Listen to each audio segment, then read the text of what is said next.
William Petto stood at the edge of the opulent wedding reception, his grey eyes scanning the crowd like a predator sensing danger. The Grandview Estates ballroom sparkled with crystal chandeliers and the laughter of Chicago's elite, but all he could focus on was the approaching tempest in designer heels, Brinley Madison, his ex-fiancée, cutting through the crowd with the precision of a heat-seeking missile. 3 years.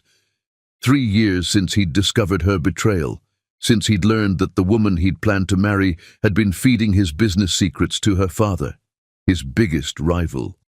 3 years since he'd built walls around his heart, so fortress high that even he couldn't scale them anymore.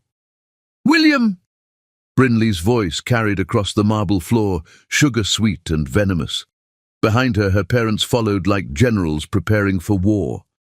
Braden Madison's eyes gleamed with the satisfaction of a man who'd orchestrated this entire encounter.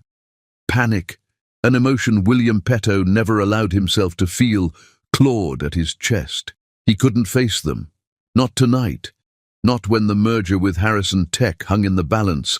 Not when one scandal could destroy everything he'd built from the ashes of his mother's unfulfilled dreams.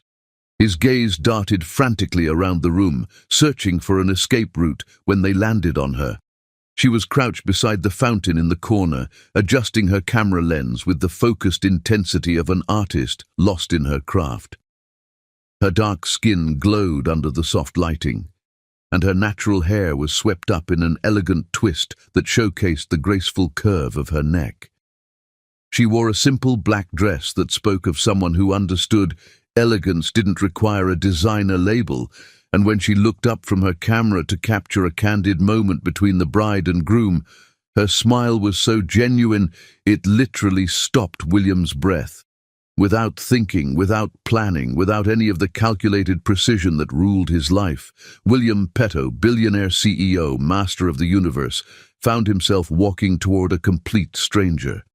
"Excuse me," he said, his voice rougher than intended.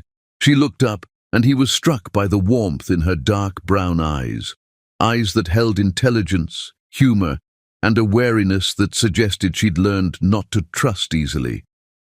"I know this is going to sound insane, but I need you to be my girlfriend for the next 5 minutes." Joanne Jarmer blinked, certain she'd misheard.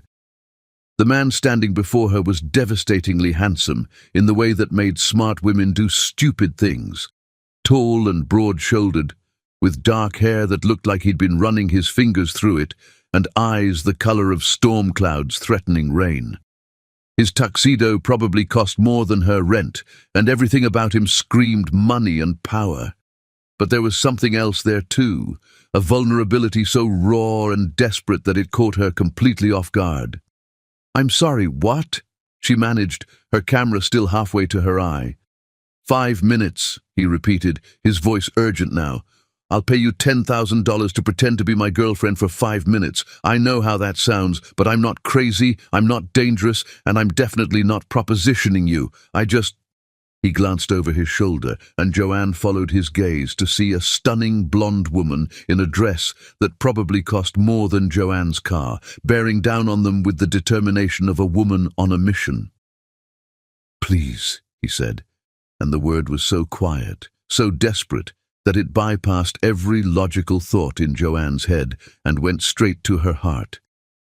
Joanne Jarmer had always been a sucker for wounded creatures, abandoned cats, injured birds, broken people.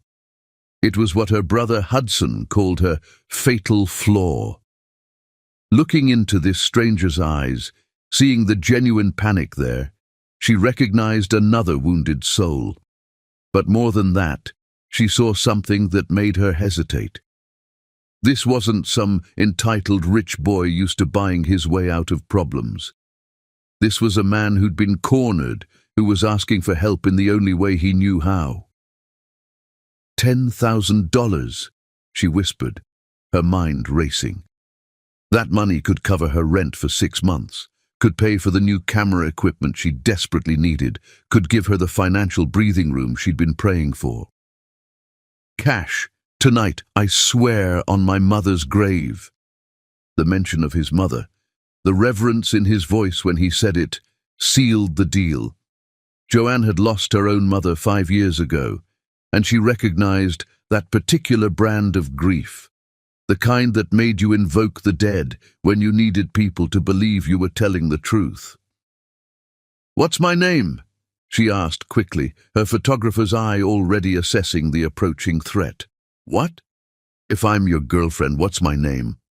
He looked panicked for a split second, then his eyes dropped to the camera strap around her neck where her business card was tucked. "Joanne," he said. "Joanne Jarmer." "And you are?" William Petto." She knew that name. Everyone in Chicago knew that name. Petto Industries, tech mogul, youngest billionaire in the city. What the hell was she getting herself into? But before she could change her mind, before rational thought could override the impulse that had already made her decision, she found herself nodding. "Joanne, darling," William said, his voice suddenly warm and intimate as the blonde woman approached. His hand found hers, and the contact sent an unexpected jolt of electricity up her arm that had nothing to do with the money and everything to do with the man. "I've been looking everywhere for you." The transformation was remarkable. Gone was the desperate man who'd approached her moments before. In his place stood someone completely in control, radiating confidence and barely contained power. But his hand was trembling slightly in hers, and Joanne realized that the control was a performance, one he'd perfected over years of necessity. "William." The blonde woman's voice could have frozen champagne. She was beautiful in that untouchable way that spoke of expensive everything. Surgery, clothes, jewelry, but her eyes were cold as winter, calculating as a shark's. "I didn't know you were seeing anyone." "Brinley." William's voice was carefully neutral, but Joanne felt the subtle shift in his posture, the way his shoulders squared like he was preparing for battle. "I'd like you to meet my girlfriend, Joanne Jarmer. Joanne, this is Brinley Madison."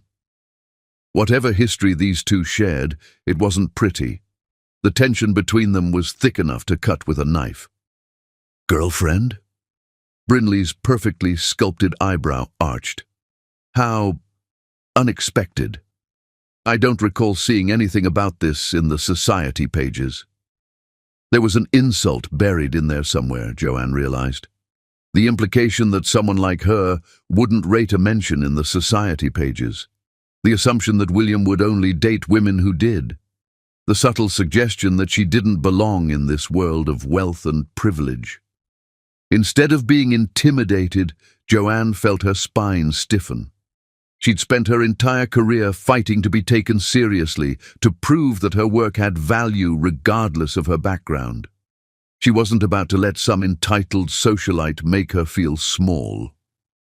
"We prefer to keep our relationship private," Joanne heard herself saying, stepping closer to William and letting her voice carry just a hint of possessiveness. "Some things are too precious to share with the world, don't you think? Too real to turn into performance."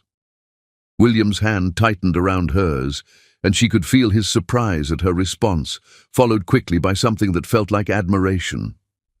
"How long have you been together?" Brinley pressed, her smile sharp as a blade, her eyes narrowing as she assessed this unexpected obstacle. 6 months, William and Joanne said simultaneously, then looked at each other in surprise. For a moment, a real smile flickered across William's face. Not the polished version he wore in business, but something genuine and warm. 6 wonderful months, Joanne added, reaching up to touch William's face with her free hand. His skin was warm under her palm, slightly rough with 5 o'clock shadow, and she felt him lean almost imperceptibly into her touch. "Time flies when you're falling in love."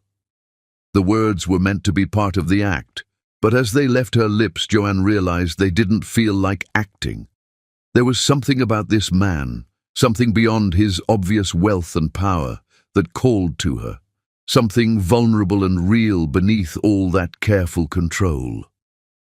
"Falling in love," Brinley repeated, her voice flat as roadkill. "How romantic." Well, I should let you get back to whatever it is you're doing. Taking pictures of the wedding, Joanne said smoothly. I'm a photographer. Of course you are. The dismissal in Brinley's voice was clear, the implications obvious. Of course the help would catch William's attention. Of course he'd be slumming it with someone so far beneath his usual standards. Well, enjoy your evening. She glided away, but not before Joanne caught the fury in her eyes, the promise of retribution that sent a chill down her spine. Whatever she'd wanted from William, she hadn't gotten it. And somehow, Joanne knew this wouldn't be the end of it. Thank you, William said quietly, his hand still holding hers, his thumb absently stroking across her knuckles. I owe you more than $10,000. Just 10,000 will be fine, Joanne said, trying to ignore the way her heart was racing, the way his simple touch was making her feel things she had no business feeling for a man she'd known for exactly 7 minutes. Though I have to ask, what was that about? William was quiet for a long moment, watching Brinley disappear into the crowd, his expression unreadable. Ancient history that refuses to stay buried. There was a story there, Joanne realized. A painful one, judging by the shadows that crossed his face, the way his jaw tightened with old hurt. Are you okay? She asked softly, and the genuine concern in her voice seemed to surprise him. He looked down at her, and for a moment his carefully constructed mask slipped entirely. She saw loneliness there, and pain, and a bone-deep weariness that spoke of someone who'd been fighting battles for far too long. But she also saw something else, a flicker of hope, as if her simple question had reminded him that there were still people in the world who asked such things without ulterior motives. I am now, he said, and the sincerity in his voice made her breath catch in her throat. They stood there for a moment, hands still clasped, surrounded by the laughter and music of the wedding, but somehow separate from it all. Joanne was acutely aware of everything about him, the way he smelled like expensive cologne and something uniquely masculine, the way his thumb was still stroking across her knuckles like he didn't realize he was doing it, the way he was looking at her like she was the most fascinating thing he'd ever encountered. Your 5 minutes are up, she said finally, though she made no move to pull her hand away from his. Are they? He asked, his voice low and intimate, like they were sharing secrets instead of standing in a room full of people. Because I find myself hoping you might extend my contract. The way he said it, like he was talking about something far more significant than a fake relationship at a wedding, made her pulse skip and dance. Mr. Petto, she said carefully, I think you should know that I don't usually agree to pretend to be someone's girlfriend for money. What made you agree tonight? She studied his face, seeing past the wealth and power to the man underneath, the one who'd been desperate enough to approach a stranger, vulnerable enough to ask for help, honest enough to mention his mother's grave. You looked like you needed saving. He was quiet for so long that she wondered if she'd said something wrong. Then he smiled, a real smile that transformed his entire face and made her understand why women probably threw themselves at him regularly. You have no idea how right you are about that, Joanne Jarmer. Chapter 2. The Art of Pretending. The most dangerous lies are the ones that feel like truth, and the most beautiful truths are the ones that start as lies. 58 minutes later, Joanne realized she had completely forgotten about her camera. It hung around her neck like forgotten jewelry, while she found herself completely captivated by the man who was supposed to be paying her to pretend to care about him. The irony wasn't lost on her. She was getting paid $10,000 to fake interest in someone who was genuinely the most fascinating person she'd met in years. You're telling me you learned to speak Mandarin just to negotiate a single deal, she asked, her laughter genuine as they stood by the ornate windows overlooking the estate's gardens. The fake relationship had somehow evolved into real conversation, and she was helpless to stop it. William's smile was softer now, more authentic than the polished version he'd worn when facing Brinley. My grandmother always said that speaking someone's language is the first step to understanding their heart. In business, that translates to better deals. In life, ... he shrugged. But there was something deeper in his expression. In life, it means you stop making assumptions about people. Your grandmother sounds wise. She is. Adeline Petto, 93 years old and sharper than most people half her age. She's the only person who can still tell me what to do and get away with it. His voice held genuine affection, and Joanne found herself wanting to know more about this woman who could command the respect of a billionaire. She raised you? The question slipped out before Joanne could stop it. Too personal for their fake relationship, too intimate for someone she'd known for less than an hour. But William didn't seem to mind the boundary crossing. After my mother died, yes. I was 15. His jaw tightened slightly, and she watched him retreat just a little behind his walls. My father wasn't equipped for single parenthood. There was a story there, painted in the careful way he chose his words. Joanne recognized the language of someone who'd learned early not to expect too much from the people who were supposed to love them unconditionally. She knew that language because she spoke it too. I'm sorry, she said softly, losing a parent that young. There's no preparing for that kind of loss. You speak like someone who knows. My mother died 5 years ago. Cancer. The word still tasted bitter on her tongue, still felt like failure even though she knew better. I was 23. Thought I was so grown up. Turns out there's no age when losing your mother doesn't turn your world upside down. William's hand found hers again, the contact as natural as breathing despite everything artificial about their situation. No, there isn't. They stood in comfortable silence for a moment, two strangers connected by shared loss and an inexplicable magnetism that seemed to intensify with every passing minute. Around them, the wedding continued, laughter and music and celebration, but they existed in a bubble of unexpected intimacy. I should be working, Joanne said finally, though she made no move to pick up her camera or step away from him. The bride and groom have been making eyes at each other for the past hour, William observed, glancing toward the couple who were indeed lost in their own world.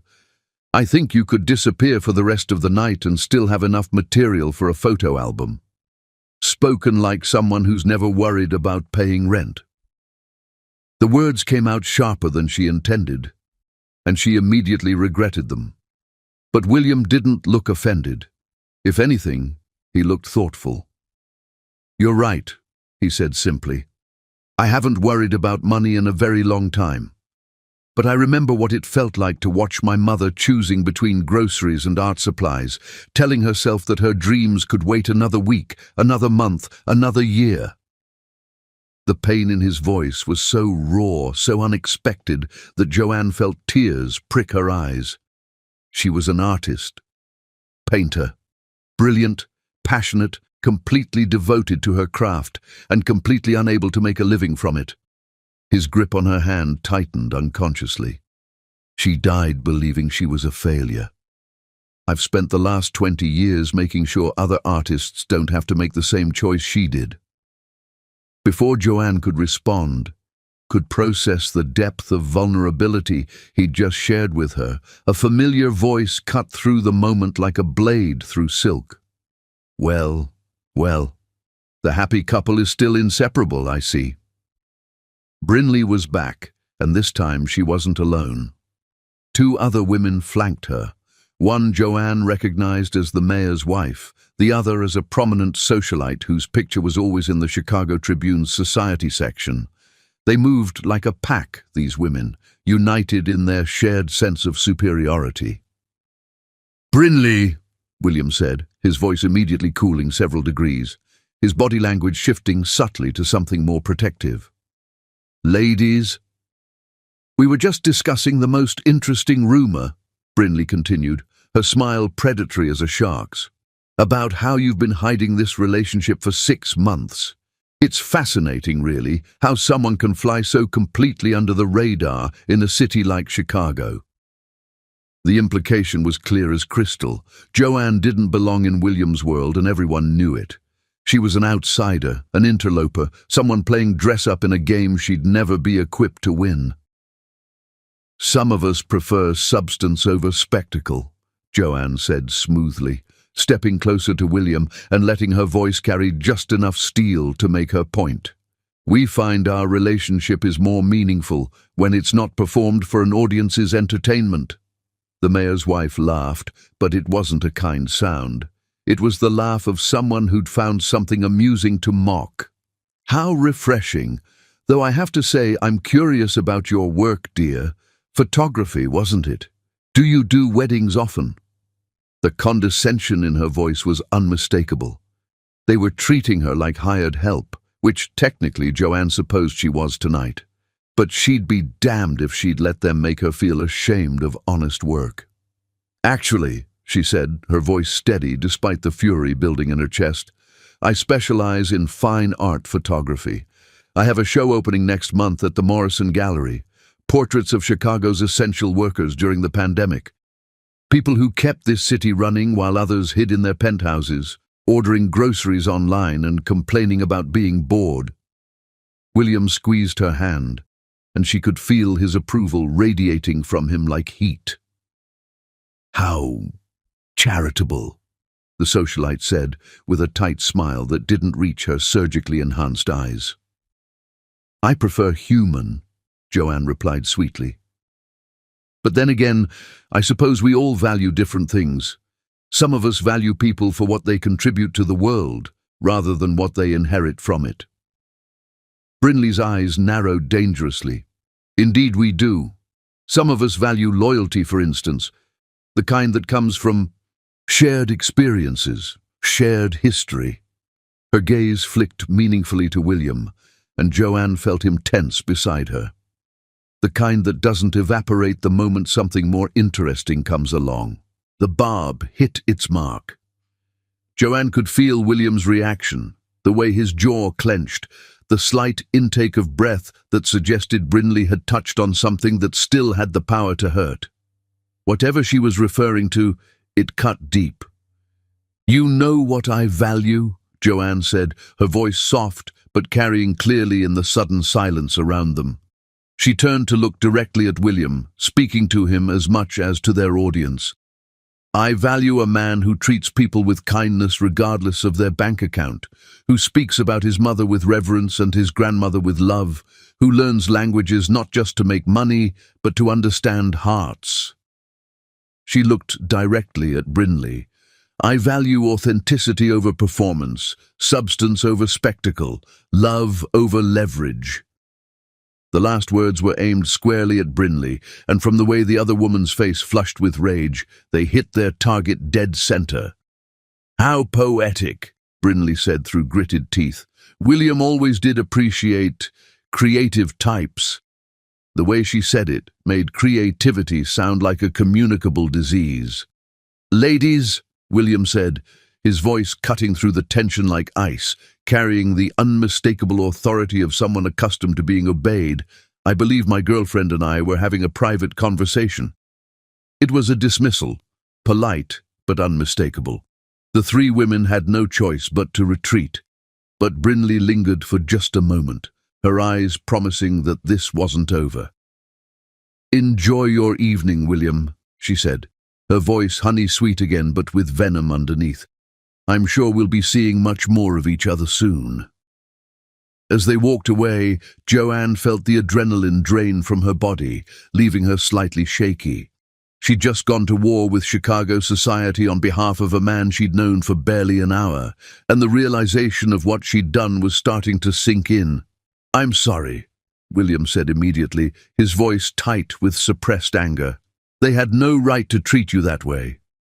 "I can handle a few entitled rich women," Joanne said, though her voice wasn't quite steady. But what did she mean about seeing more of each other? And what was that about loyalty and shared history? William was quiet for a long moment, his eyes following Brinley's retreating figure with an expression Joanne couldn't quite read. "Brinley and I were engaged 3 years ago," he said finally, the words seeming to cost him something. "It ended badly. As for seeing more of each other—" He sighed, suddenly looking older, more tired. "Our companies are involved in some complicated business dealings. It's not easy to avoid someone when your livelihoods are tangled together like fishing line." There was more to the story, Joanne realized. Much more.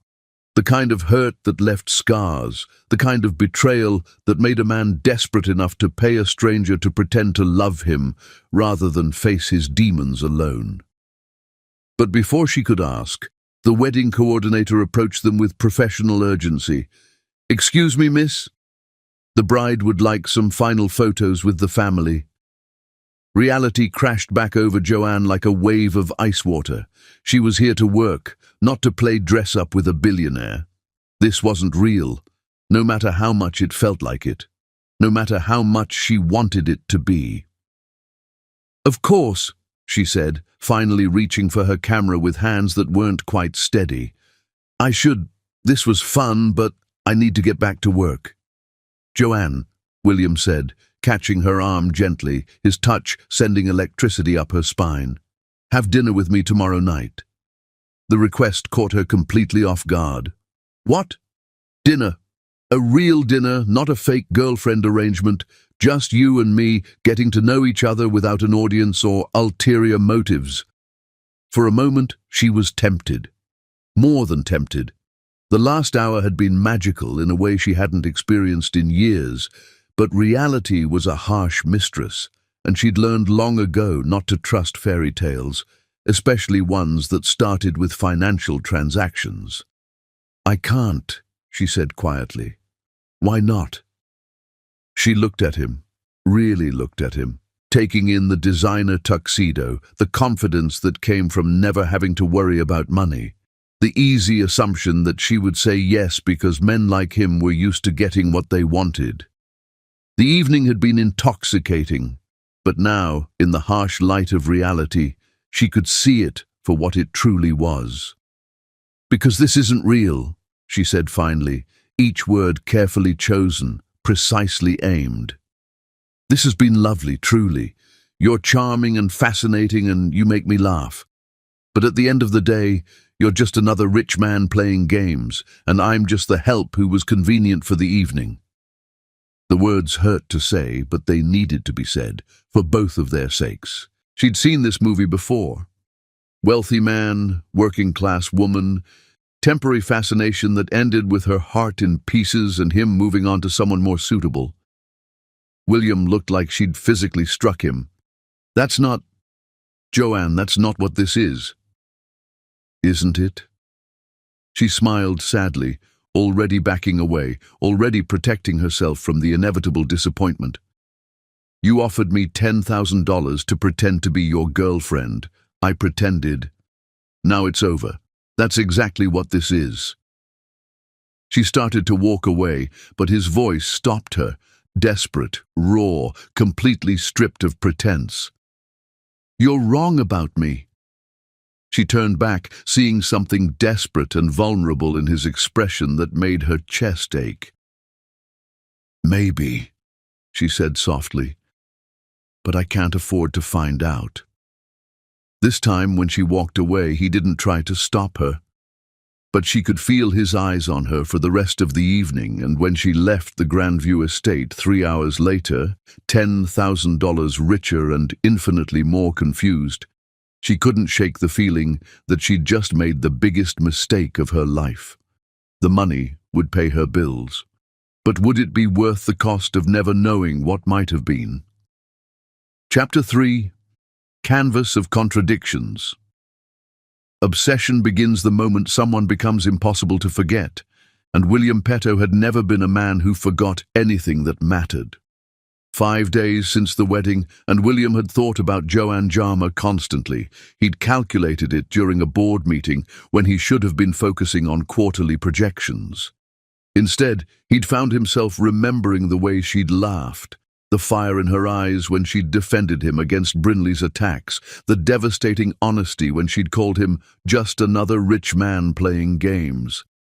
She was wrong about him. She had to be, which was why he was sitting in his Bentley outside a small art space in Lincoln Park at 9 a.m., reading an article about Joanne Jarmer that Grayson had found. Local photographer shines light on unsung heroes, read the headline. The article showed Joanne standing next to one of her portraits, a hospital janitor whose face radiated quiet dignity despite exhausted eyes. "I wanted to capture the humanity that kept our city alive when the world stopped," Joanne was quoted saying. "These aren't just essential workers, they're essential humans. They deserve to be seen." William studied the photograph intensely. Joanne's work was extraordinary, not just technically, but emotionally. She didn't just take pictures, she revealed souls. The Morrison Gallery was small, tucked between a coffee shop and a vintage bookstore, displaying 3 of Joanne's portraits. William had been staring at them for 20 minutes, nervous about going inside. His phone buzzed, a text from his grandmother. "Stop overthinking and go inside before that poor girl calls the police." William looked around, confused, then spotted Adeline Petto sitting on a bench across the street, waving with barely concealed amusement. At 93, she was still the most formidable woman he knew. Resigned, he got out of the car. The interior was smaller than it looked from the street, but the impact of Joanne's work was immediate. Faces stared back at him: a grocery store clerk, a bus driver, a postal worker, a teacher conducting classes over Zoom. Each portrait captured not just appearance, but essence. "Can I help you?" William turned to find a woman in her 50s with sharp, assessing eyes. This had to be Emerson Blake, the owner. "I'm interested in the Jarmer collection," he said. "Excellent choice. Are you looking for anything particular?" William's eyes were drawn to a portrait of an elderly woman in a hospital room, hands clasped in prayer. The caption read, "Ruth, ICU chaplain, 47 years of service." "That one," he said, "and that one." He pointed to Miguel's portrait. "And the teacher." Emerson's eyebrows rose. "Those are our most expensive pieces. Price isn't a concern." "Actually," a familiar voice said from behind him, "I'm afraid those pieces aren't for sale anymore." William turned, his heart stopping as he saw Joanne walking toward them, her camera bag slung over her shoulder and her expression somewhere between shocked and furious. She moved with purpose, like a lioness protecting her cubs, and William felt his breath catch at the sight of her. "Joanne," Emerson said, clearly confused. "What do you mean they're not for sale?" "I mean exactly what I said." Joanne's eyes never left William's face, and he could see the hurt there, the sense of betrayal. "Those 3 pieces are being withdrawn from the sale." "But it's fine, Emerson. I'll cover any lost commission." Still staring at William, Joanne added, "I need to speak with this gentleman privately." Emerson looked between them, clearly sensing undercurrents she didn't understand, then diplomatically retreated to her office with the wisdom of someone who'd learned when to make herself scarce. "Are you stalking me, Mr. Petto?" Joanne asked, her voice deadly quiet. "No, I'm trying to buy your art." "Why?" The simple question hung between them like a challenge. William could have lied, could have said he was an art collector or that he'd heard about her work through mutual friends.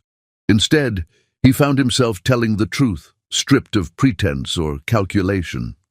"Because I couldn't stop thinking about you." Joanne blinked, clearly not expecting his honesty. "So you decided to, what, buy my photographs?" "I decided to see your work. The buying was secondary." He gestured toward the walls around them. "I wanted to understand the woman who could see through all the bullshit at that wedding." Who could look at me and know exactly who I was underneath everything else? Something flickered in Joanne's eyes, but her stance remained defensive. That doesn't give you the right to follow me. You're right. It doesn't. William ran a hand through his hair, that tell of nervousness she was beginning to recognize. I'm not handling this well. I'm not used to this. This? Not being able to forget someone. The admission cost him something, and she could see it in the vulnerability that crossed his face. Not being able to go 5 minutes without wondering what you're doing, what you're thinking, whether you meant what you said about me being just another rich man playing games. The raw honesty in his voice made her carefully constructed walls waver dangerously. Mr. Petto, William, please. The way he said it, like her using his first name, mattered more than any business deal, made her chest tighten. William. His name felt strange on her tongue, intimate in a way that made her heart race. What do you want from me? It was a loaded question, and they both knew it. William stepped closer, close enough that she could smell his cologne, could see the flecks of blue in his storm-colored eyes, could feel the heat radiating from his body.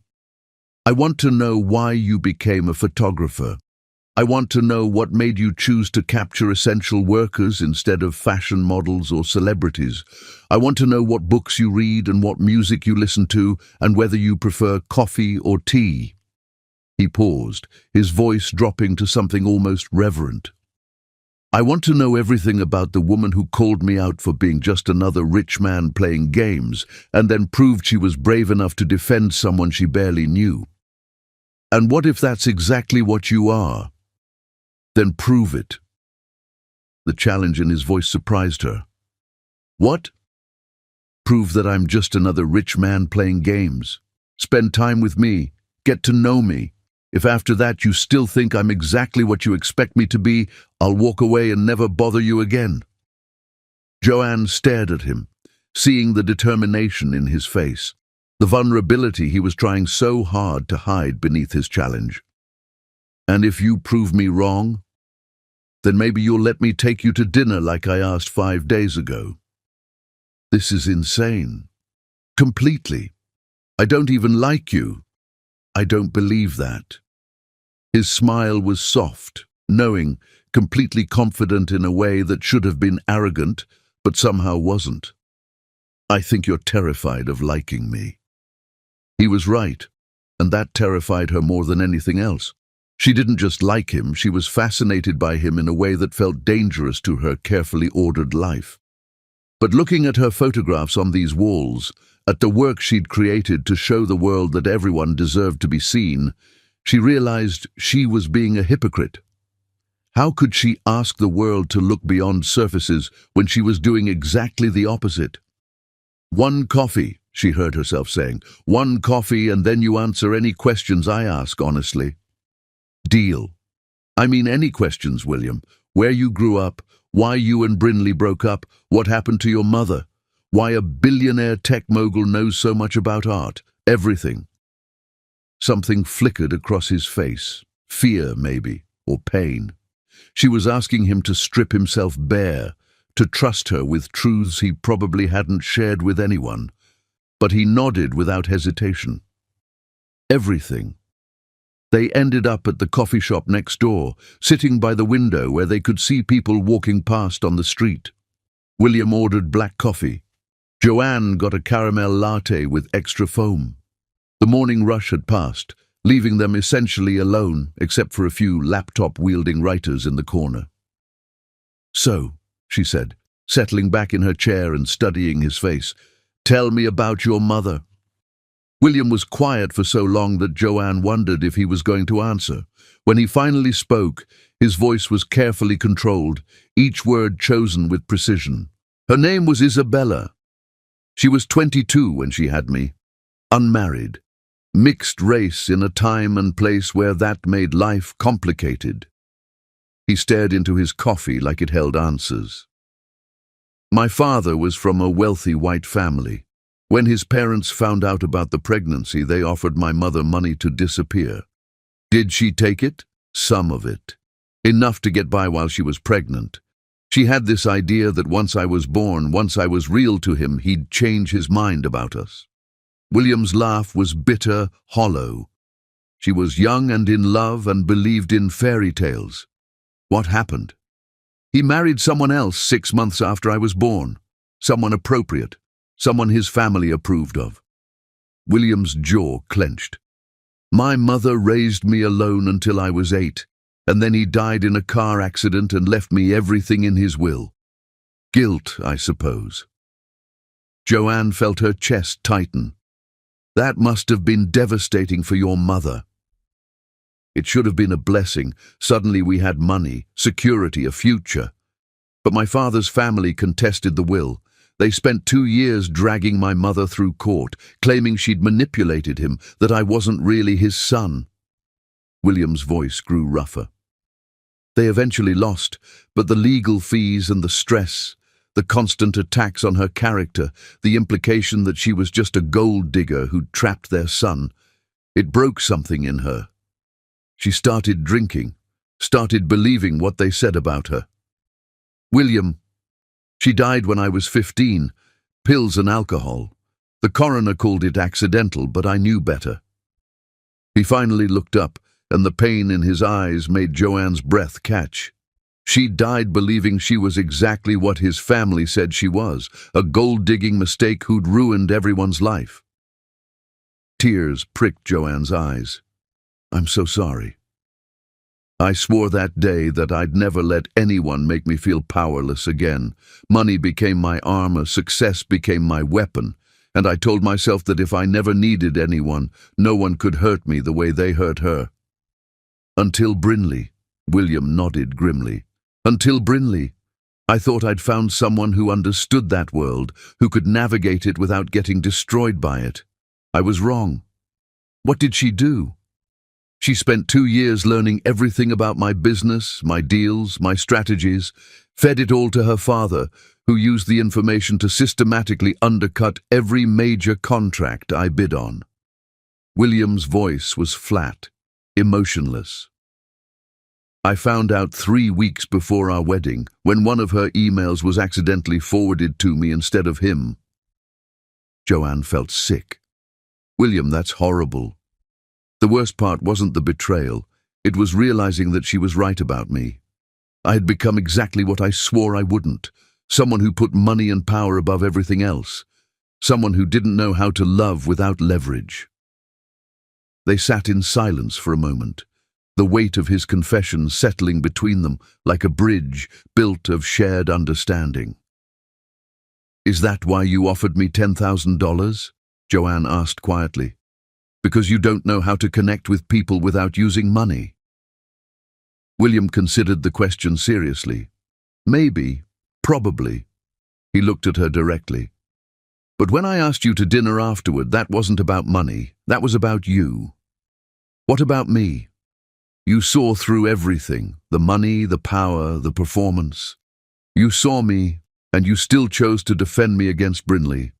No one had done that for me since my mother died. Joanne felt her walls crumbling despite every instinct telling her to run.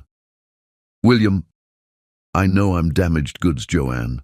I know I have trust issues and control issues and probably a dozen other problems you don't want to deal with. But I also know that I haven't been able to stop thinking about you for 5 days, and I've never experienced anything like that before. The honesty in his voice, the vulnerability he was showing her, was overwhelming. This wasn't the calculated billionaire from the wedding. This was just a man who'd been hurt and was trying to figure out how to trust again. What are you asking from me? She said finally. Time, patience, a chance to prove that I can be the man you made me want to be when you looked at me that night. Joanne stared at him, seeing past the expensive clothes and cultivated power to the scared boy who'd lost his mother. The man who'd been betrayed by the woman he'd planned to marry, the person who'd spent so many years protecting himself that he'd forgotten how to let anyone in. One dinner, she heard herself saying.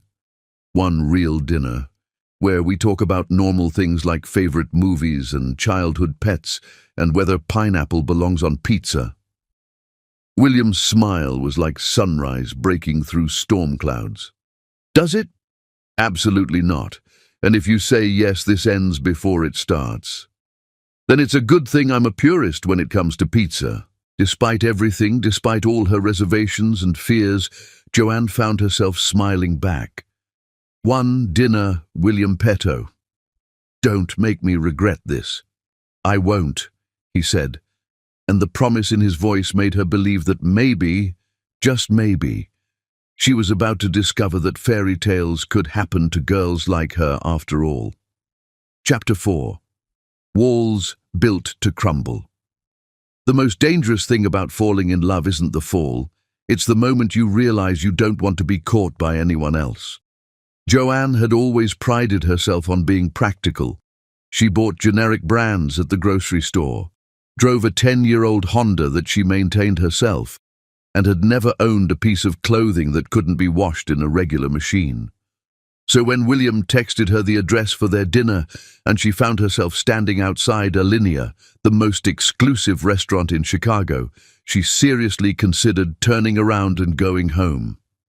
This is exactly what I was afraid of, she thought, staring at the understated elegance of the building.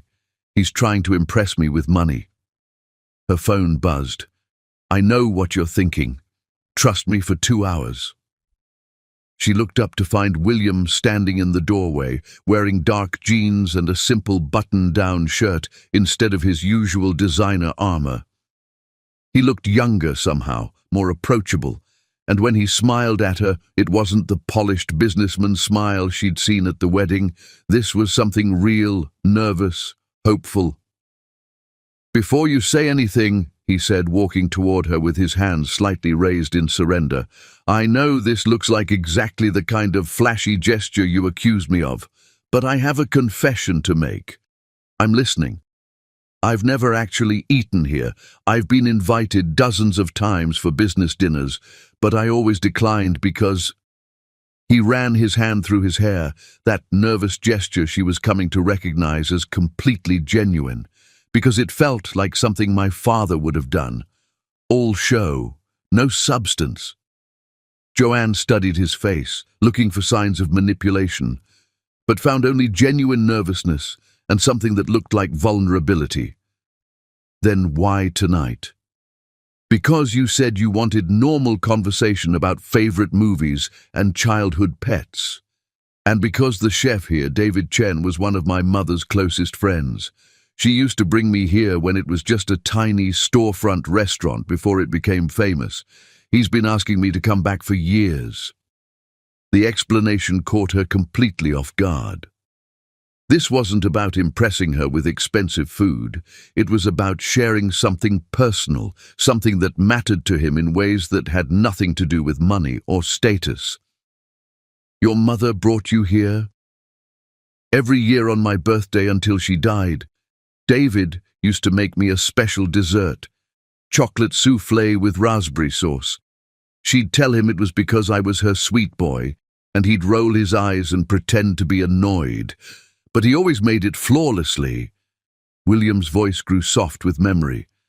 I haven't had chocolate soufflé since she died. Joanne felt her heart clench. William. I called David yesterday and told him I was bringing someone special. He's excited to meet you.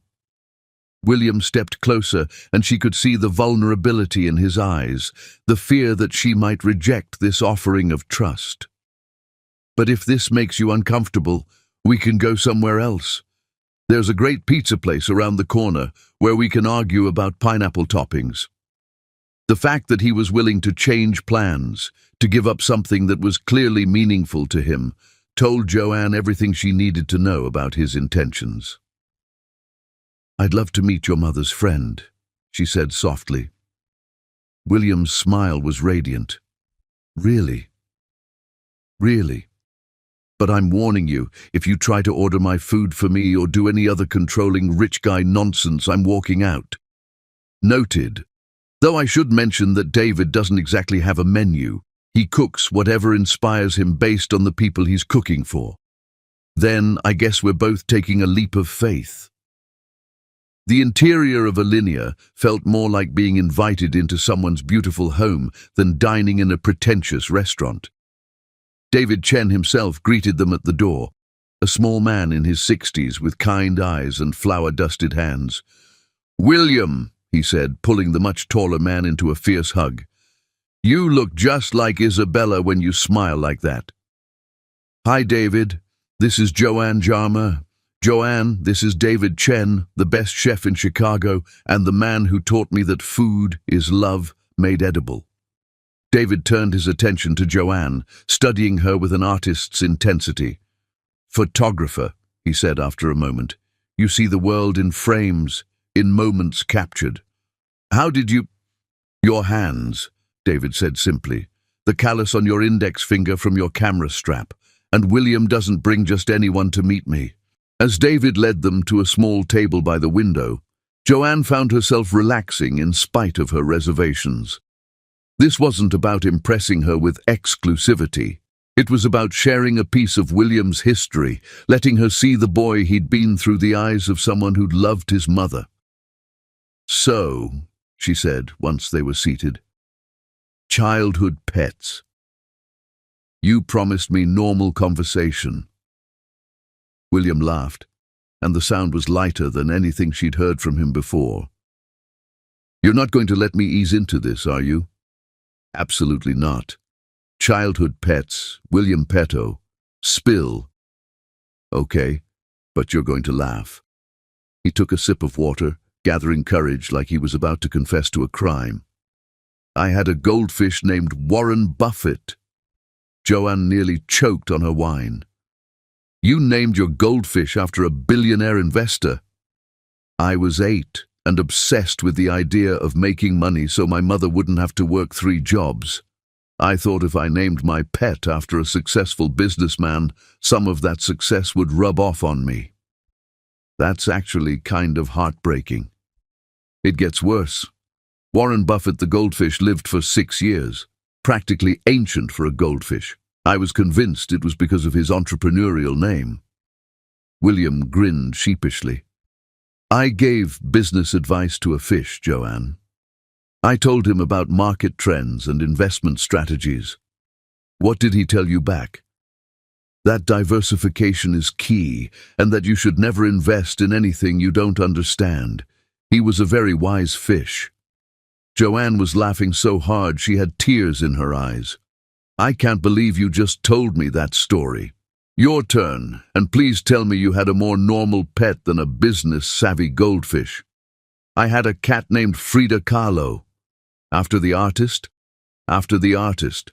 She was this tiny black kitten that showed up at our apartment when I was 12, half-starved and missing part of her tail. My mother wanted to take her to the shelter, but I begged to keep her." Joanne smiled at the memory. "I named her Frida because she was beautiful despite her imperfections, and because she had this fierce independence that reminded me of Carlo's self-portraits." "What happened to her?" "She lived to be 19, spoiled and imperious until the very end.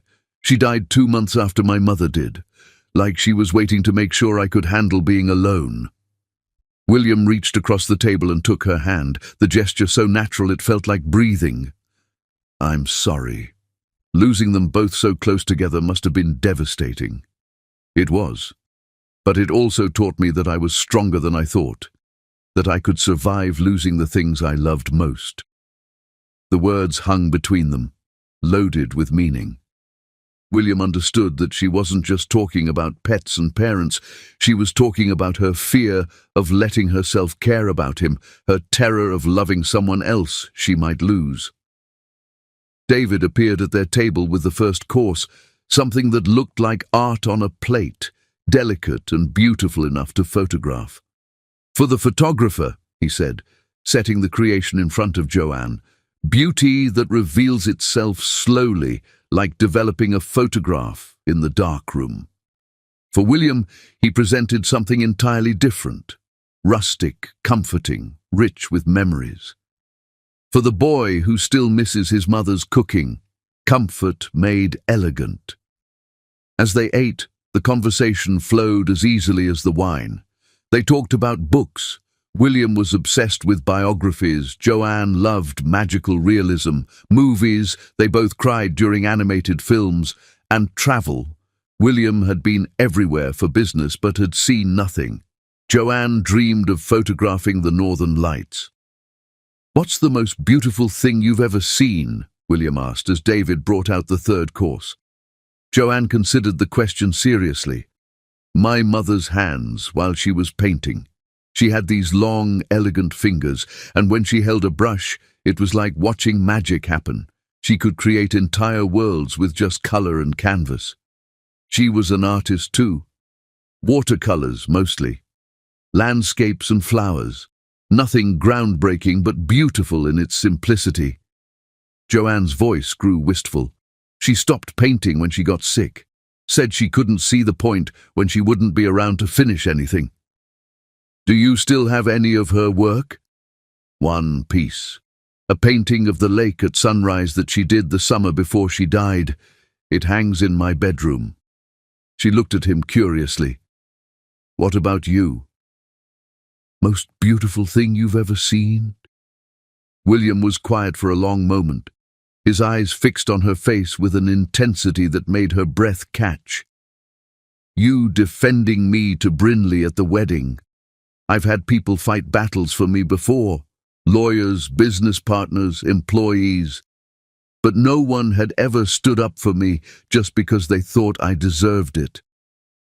The intensity in his voice made her heart race. "William, I know this is moving fast. I know you have every reason not to trust me, but I need you to know that this," he gestured between them, "isn't a game to me. You're not a game to me." Before Joanne could respond, David appeared with dessert, a chocolate soufflé with raspberry sauce, exactly as William had described. The presentation was exquisite, but more important was the love that had gone into creating it. "For the sweet boy," David said with a wink, "and for the woman who brought his smile back." As William took his first bite, Joanne watched his face transform. For just a moment, she could see the boy he'd been, before loss and betrayal had taught him to armor his heart with money and power, before he'd learned that love was a luxury he couldn't afford. "It tastes exactly the same," he said quietly, and there were tears in his eyes. "Like coming home." "Tell me about her," Joanne said softly. "Tell me about your mother."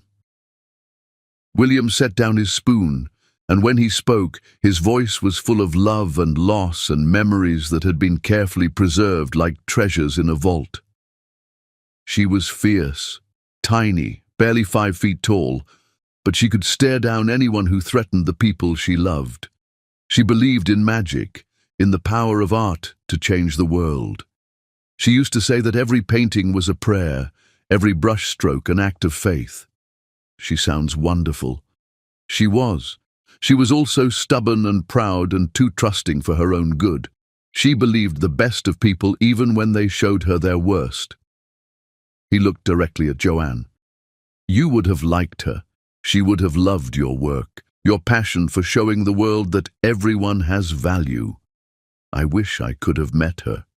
She would have taken one look at you and started planning our wedding." The words slipped out before William could stop them, and he immediately flushed. "I'm sorry, that was presumptuous?" Joanne's voice was teasing, but her eyes were serious. "Hopeful," he corrected quietly. They finished dessert in comfortable silence, both lost in their own thoughts but somehow more connected than before.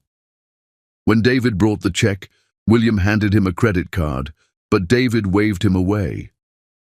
"Tonight was my gift," the older man said firmly. "Isabella would want this." Outside the restaurant, they walked slowly toward Joanne's car, neither ready for the evening to end. "This wasn't what I expected," Joanne admitted. "What did you expect? Pretension, show-off wealth, a man trying to buy my affection with expensive food. And instead, Instead, I got to see you remember your mother. I got to meet someone who loved her almost as much as you did. I got to watch you take your first bite of chocolate soufflé in 20 years. She stopped walking and turned to face him. I got to see your heart, William. He stepped closer, close enough that she could feel the warmth radiating from his body, could see her own reflection in his eyes. And what did you think of what you saw? I think you're dangerous. To who? To me. To every wall I've built to protect myself. She looked up at him, seeing her own desire reflected in his expression. I think you could break my heart without even trying. I would never. I know. That's what makes you dangerous. They stood there on the sidewalk, the city alive around them, but somehow distant. William lifted his hand to cup her face, his thumb tracing across her cheekbone with reverent gentleness. Joanne, he said, her name a prayer on his lips. This is crazy, she whispered. Completely insane. I don't do crazy. Neither do I. But when he leaned down and kissed her, soft and tentative and full of promise, Joanne realized that maybe it was time to start. Maybe the most dangerous thing wasn't falling in love. Maybe it was staying safe and missing out on everything that mattered. The kiss was everything she'd been afraid to want, gentle but passionate, careful but desperate, the kind of kiss that promised forever while asking for nothing but this moment. When they finally broke apart, they were both breathing hard, both stunned by the electricity that had passed between them. I should go, she whispered, but she made no move to step away. You should, he agreed, but his hands were still framing her face like she was something precious he couldn't bear to release. This changes everything. Yes, it does. Are you ready for everything to change? William smiled, and it was the most beautiful thing she'd ever seen. With you? I'm ready for anything. Chapter 5. The Heart's True Colors. Love is the only war where surrender feels like victory until someone reminds you that every battle has casualties. The most beautiful weeks of Joanne's life began with burnt pancakes and ended with her heart breaking in her own living room. 3 weeks of pure magic. That's what Joanne would remember later, when everything fell apart. 3 weeks of William picking her up from work with coffee and pastries from her favorite bakery. Weeks of long conversations that stretched late into the night, of discovering that he read poetry when he couldn't sleep, and that he'd secretly funded 12 art scholarships in his mother's name. Days of falling so completely, so recklessly in love that she forgot to be afraid. She should have remembered that fairy tales always have a villain. Joanne was in her small apartment, editing photos from a recent shoot, when her phone rang. William's name on the screen still made her heart skip, even after all their time together. Hey, she answered, not bothering to hide the smile in her voice. Joanne. His voice was different, strained, urgent, hollow in a way that made her stomach drop. I need to see you. Can I come over? Something cold settled in her chest like ice forming over water. What's wrong? Just, please. I'll be there in 20 minutes. The line went dead, leaving Joanne staring at her phone with a growing sense of dread. In 21 days, William had never sounded like that, distant, almost formal, scared in a way that reminded her too much of the man she'd first met at the wedding, before she'd seen past his walls to the wounded heart underneath. When he arrived, she knew immediately that something fundamental had changed. His usual warmth was replaced by a tension that radiated from his entire body like electricity before a storm. He kissed her forehead instead of her lips, and his hands shook slightly as he pulled away, not from passion, but from barely controlled panic. Sit down, he said quietly. Please. Joanne perched on the edge of her couch, every instinct screaming that she didn't want to hear what he was about to say. Brinley came to see me today, William began, his voice carefully controlled. She has a proposition. What kind of proposition? William ran his hands through his hair. Her father's company is about to announce a merger with Harrison Tech, the deal I've been working on for 6 months. If it goes through without Peto Industries, I'll lose the biggest contract of my career.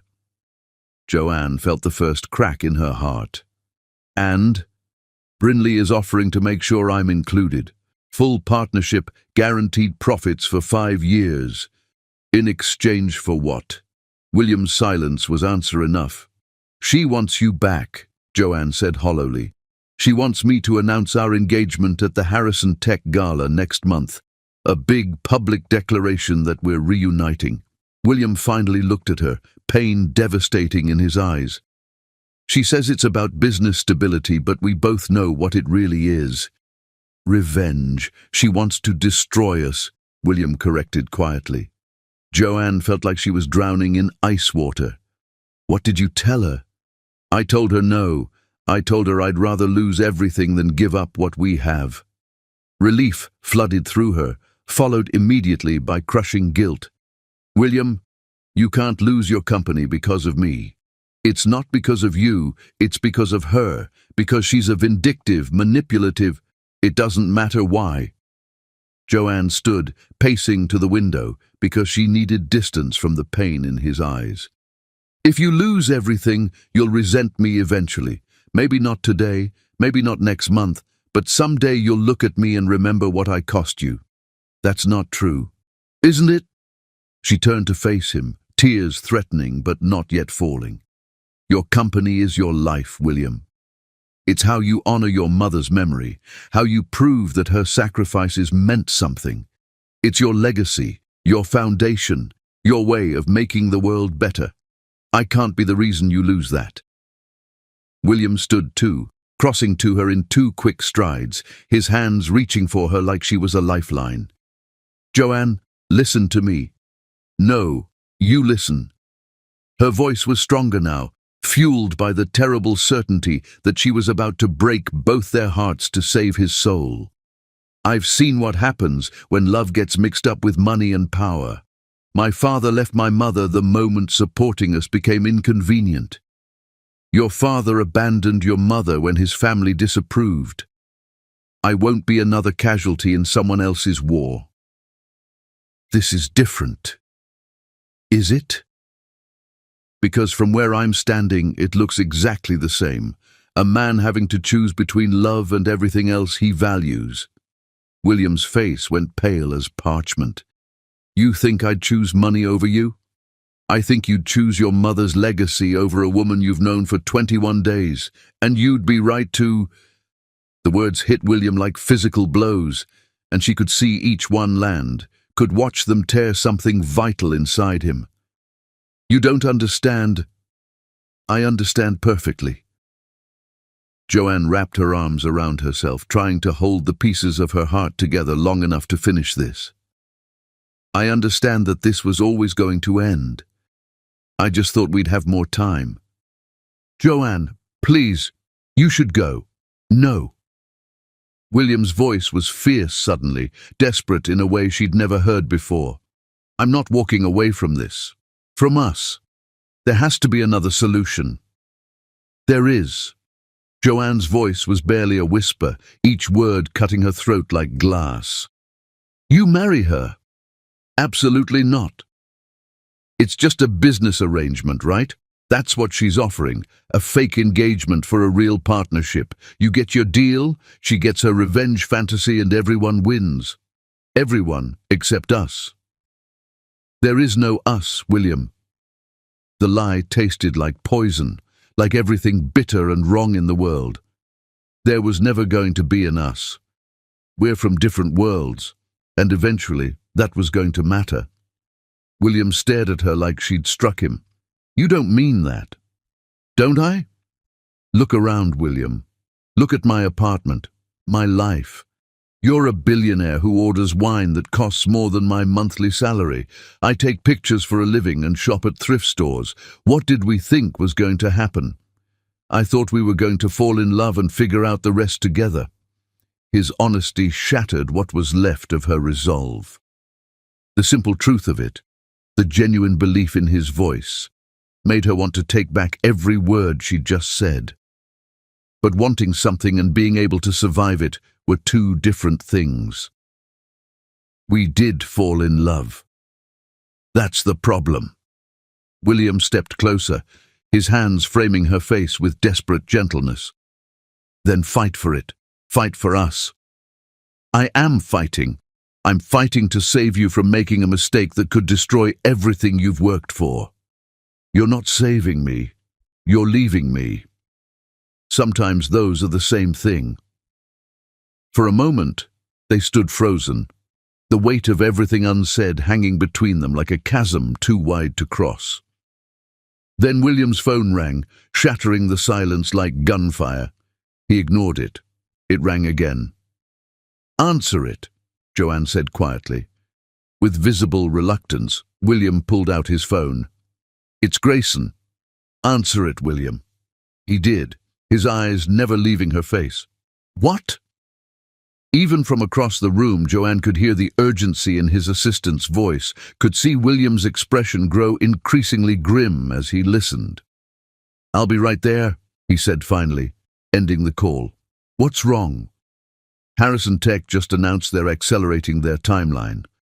The final decision on partnerships happens tomorrow, instead of next month. William's voice was hollow, defeated. "If I don't have an answer for Brindley by morning, I'm out."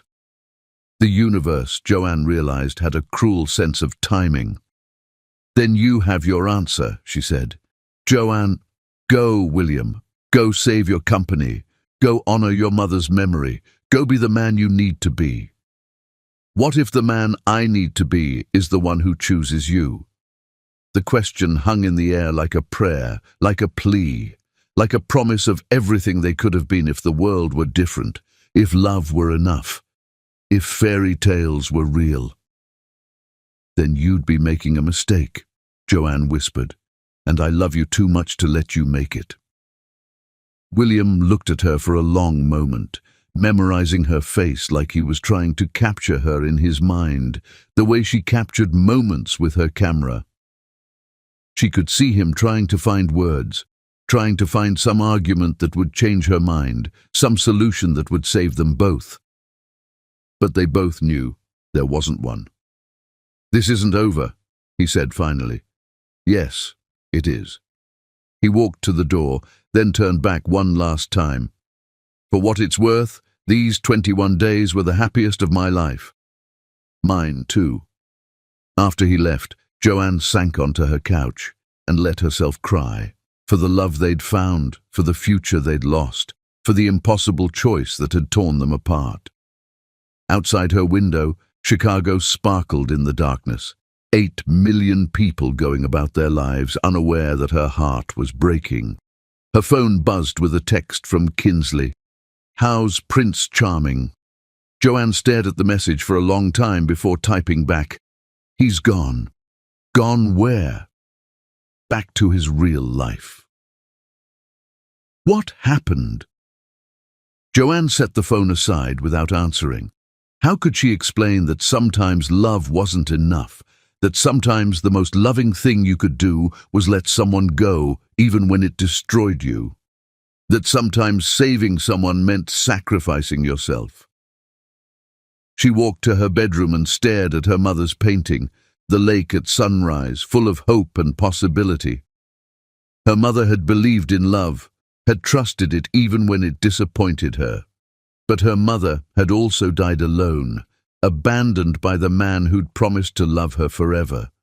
Joanne wouldn't make the same mistake, even if it killed her to make a different one, even if choosing to protect William from loss meant losing him herself, even if the price of his happiness was her own heart breaking into pieces too small to ever put back together. Chapter 6. When Shadows Dance. Sometimes the darkest moments are just God's way of teaching us that dawn is worth waiting for, even when we've forgotten how to believe in light. 2 months. 68 days since Joanne had walked out of her own heart and left it bleeding on her living room floor. She'd counted every one. The Morrison Gallery had become her sanctuary and her prison, a place where she could lose herself in work and pretend that the ache in her chest was just exhaustion. Her new series, Invisible Threads, featured portraits of people often overlooked by society. Homeless veterans, elderly nursing home residents, immigrant workers. It was her most ambitious project yet, and Emerson had been thrilled when major art collectors started expressing interest. What Emerson didn't know was that Joanne had been pouring all her heartbreak into her lens, capturing the loneliness and resilience she saw in her subjects because it mirrored what she felt inside. Every photograph was a meditation on loss, on the courage it took to keep going when everything you loved had been stripped away. "You need to eat something that isn't coffee and regret," Kinsley said, appearing at Joanne's shoulder with a sandwich from the deli next door. "And sleep something that isn't 30-minute power naps at your desk. And possibly shower something because you're starting to look like one of your own portraits, beautiful but haunted." "I showered yesterday," Joanne protested, not looking up from the contact sheet she was reviewing. "That was 3 days ago, and dry shampoo doesn't count as personal hygiene." Joanne finally looked up to find her best friend studying her with the concerned expression she'd been wearing for weeks. Kinsley Reed had been Joanne's anchor since college, the free-spirited social worker who could talk anyone into anything and who'd never met a lost cause she couldn't champion. But even Kinsley's irrepressible optimism was being tested by Joanne's determined self-destruction. "I'm fine," Joanne said automatically. "You're a disaster, a beautiful, talented disaster who's wasting away because she's too stubborn to admit she made a mistake, but a disaster nonetheless." Kinsley perched on the edge of Joanne's desk. "When's the last time you went on a date? Or left this space after 8 p.m.? Or smiled for a reason that wasn't related to good lighting?" "I smile. Grimacing at bad camera angles doesn't count." Before Joanne could respond, the front door chimed. Both women looked up to see a man in an expensive suit walking toward them. Tall, lean, with the kind of easy confidence that suggested he was used to commanding attention without demanding it. "Excuse me," he said, his voice carrying a slight southern accent that immediately put Joanne on guard. "I'm looking for Joanne Jarmer." "That's me," Joanne said, standing warily. "Can I help you?" The man extended his hand with a smile that was probably meant to be charming, but only made her more suspicious. "Colton Hayes. I'm William's business partner and, I suppose, his closest friend." Joanne's heart stopped. She hadn't heard William's name spoken aloud in over 60 days, and hearing it now felt like touching a live wire, painful and electric and impossible to ignore. "I don't think we have anything to discuss," she said carefully. "Actually, we do, but not here." Colton glanced meaningfully at Kinsley, who was listening with barely concealed curiosity. "Could we perhaps go somewhere more private?" Every instinct told Joanne to refuse, to protect the fragile peace she'd built by avoiding anything connected to William. But something in Colton's expression, a combination of desperation and determination, made her hesitate. "5 minutes," she said finally. "There's a coffee shop next door." "I'll watch the space," Kinsley offered, clearly hoping to eavesdrop. "Take your time. Take all the time you need. Take 5 minutes," Joanne repeated firmly. The coffee shop was nearly empty at 3 in the afternoon.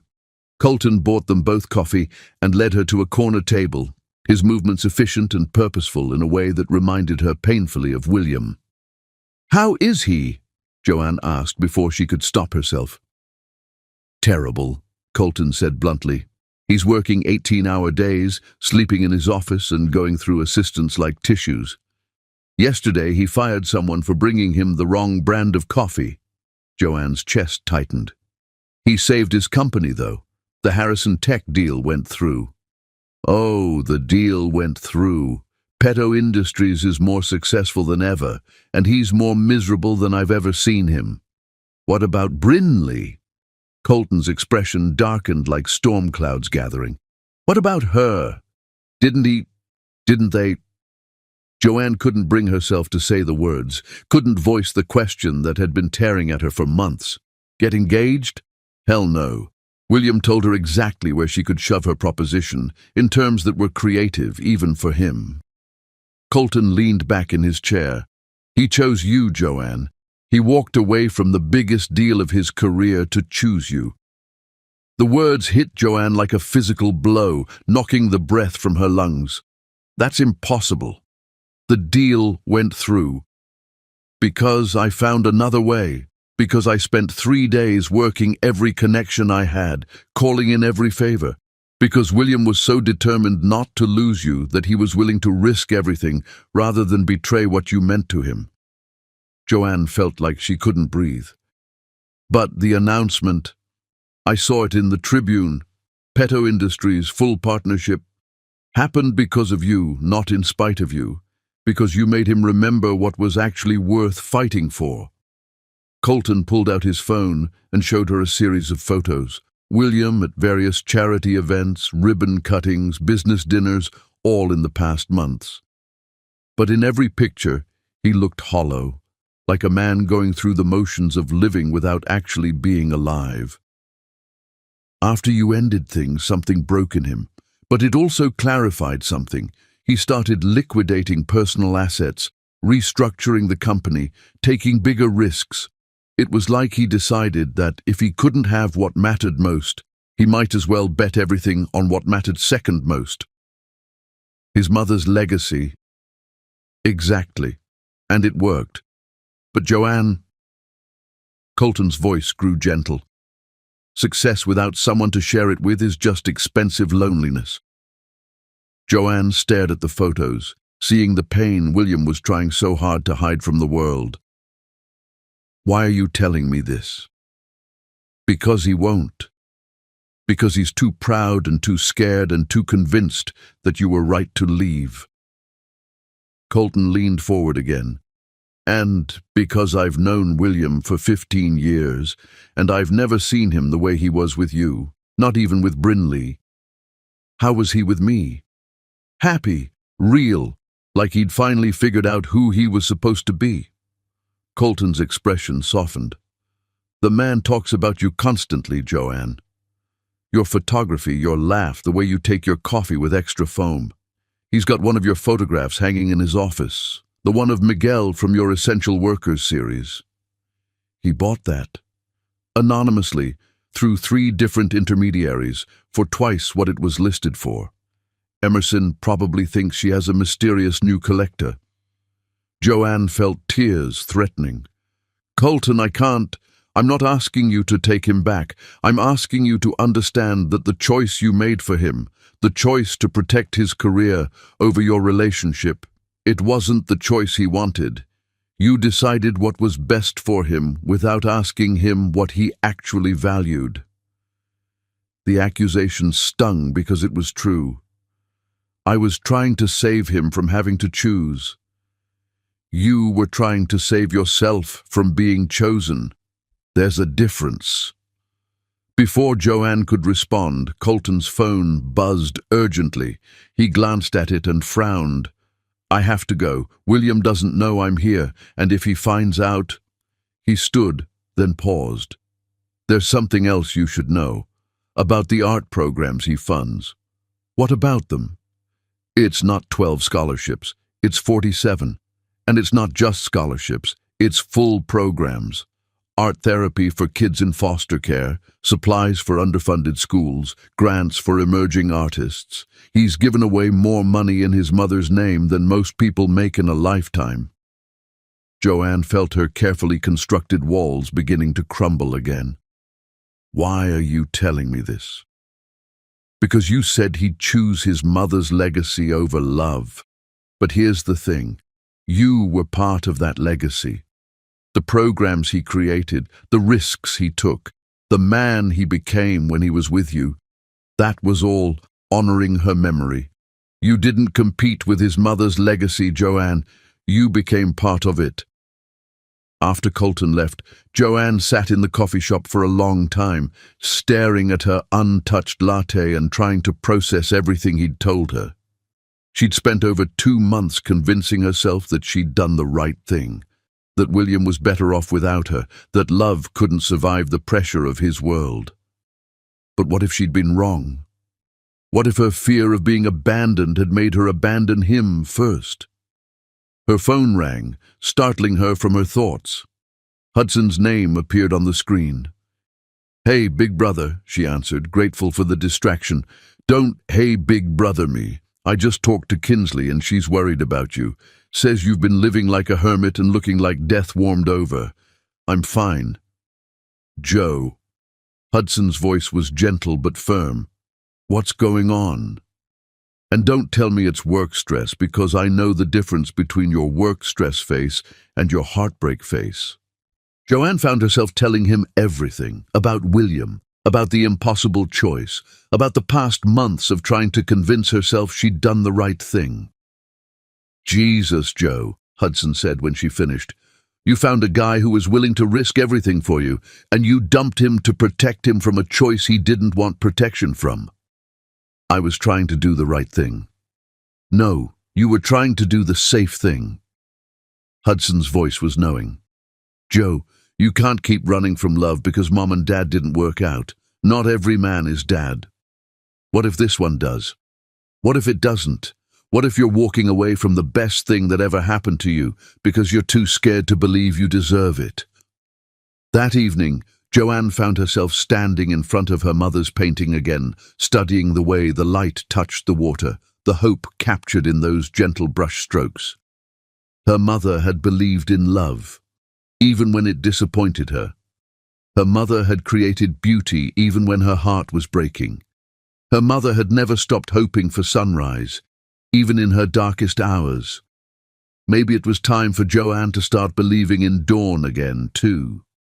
But first, she had to figure out if William would still be there when she finally found the courage to reach for the light. And more importantly, she had to decide if she was brave enough to try. Chapter 7. The Gallery of Second Chances. Courage isn't the absence of fear. It's loving someone enough to face your demons and believing they might love you enough to fight them beside you.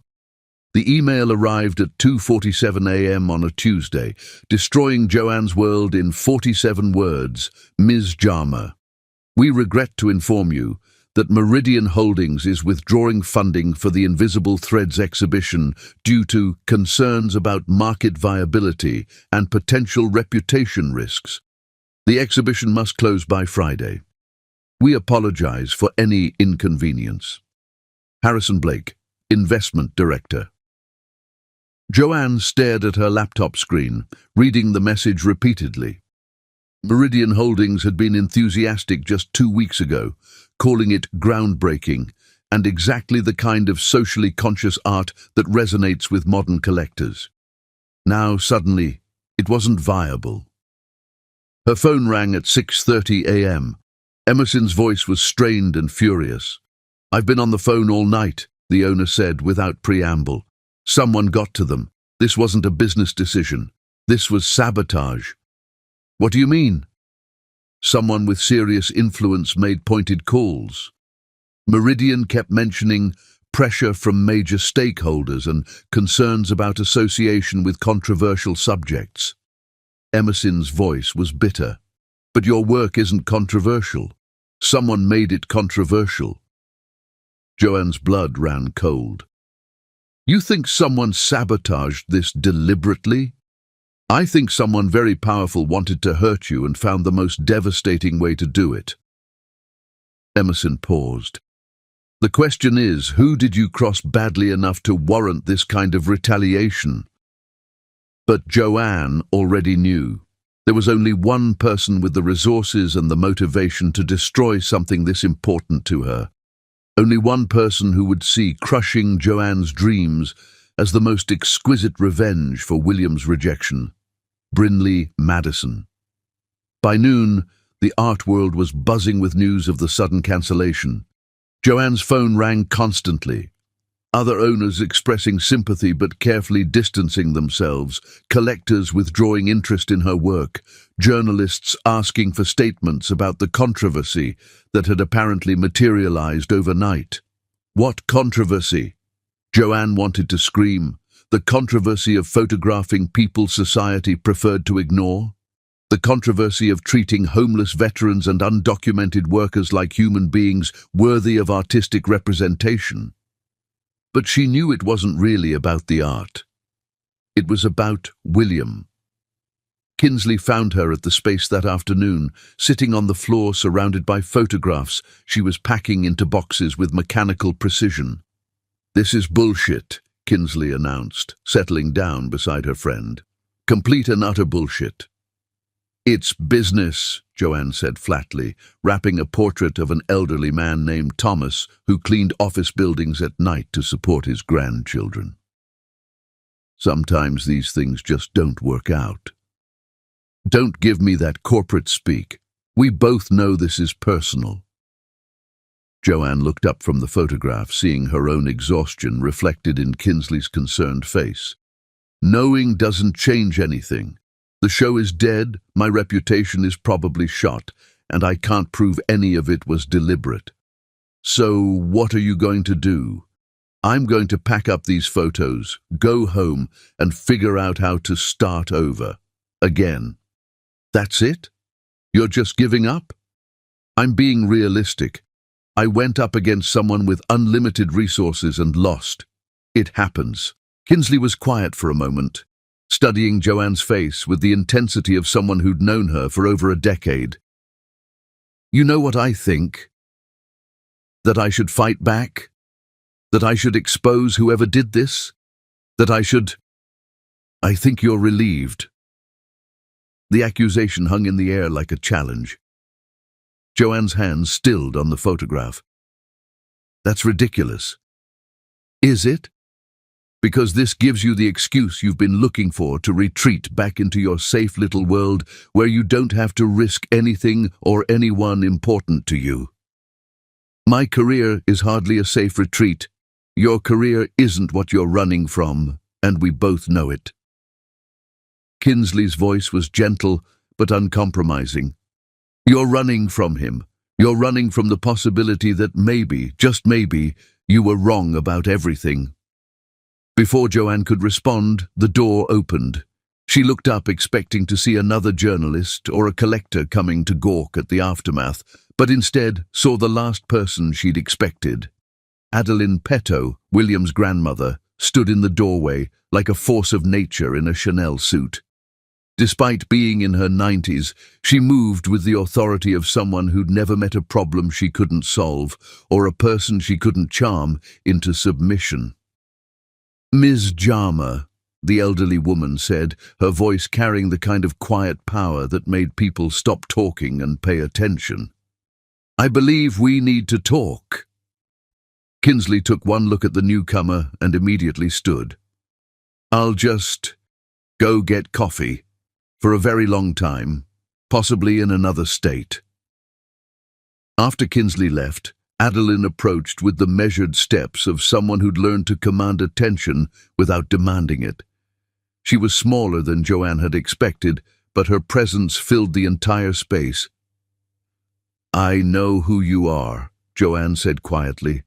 "And I know who you are. More importantly, I know what you mean to my grandson." Adeline's gaze swept over the packed photographs with the sharp assessment of someone who understood art, power, and the intersection of both. "I also know what happened here. Then you know there's nothing I can do about it." "On the contrary, there's everything you can do about it." Adeline picked up one of the packed photographs, a portrait of a young mother working 3 jobs to support her children. "This is extraordinary work, Ms. Jama. It deserves to be seen." "Deserving and happening are 2 different things." "Indeed they are, which is why I'm here to make sure they become the same thing." Adeline set the photograph down carefully.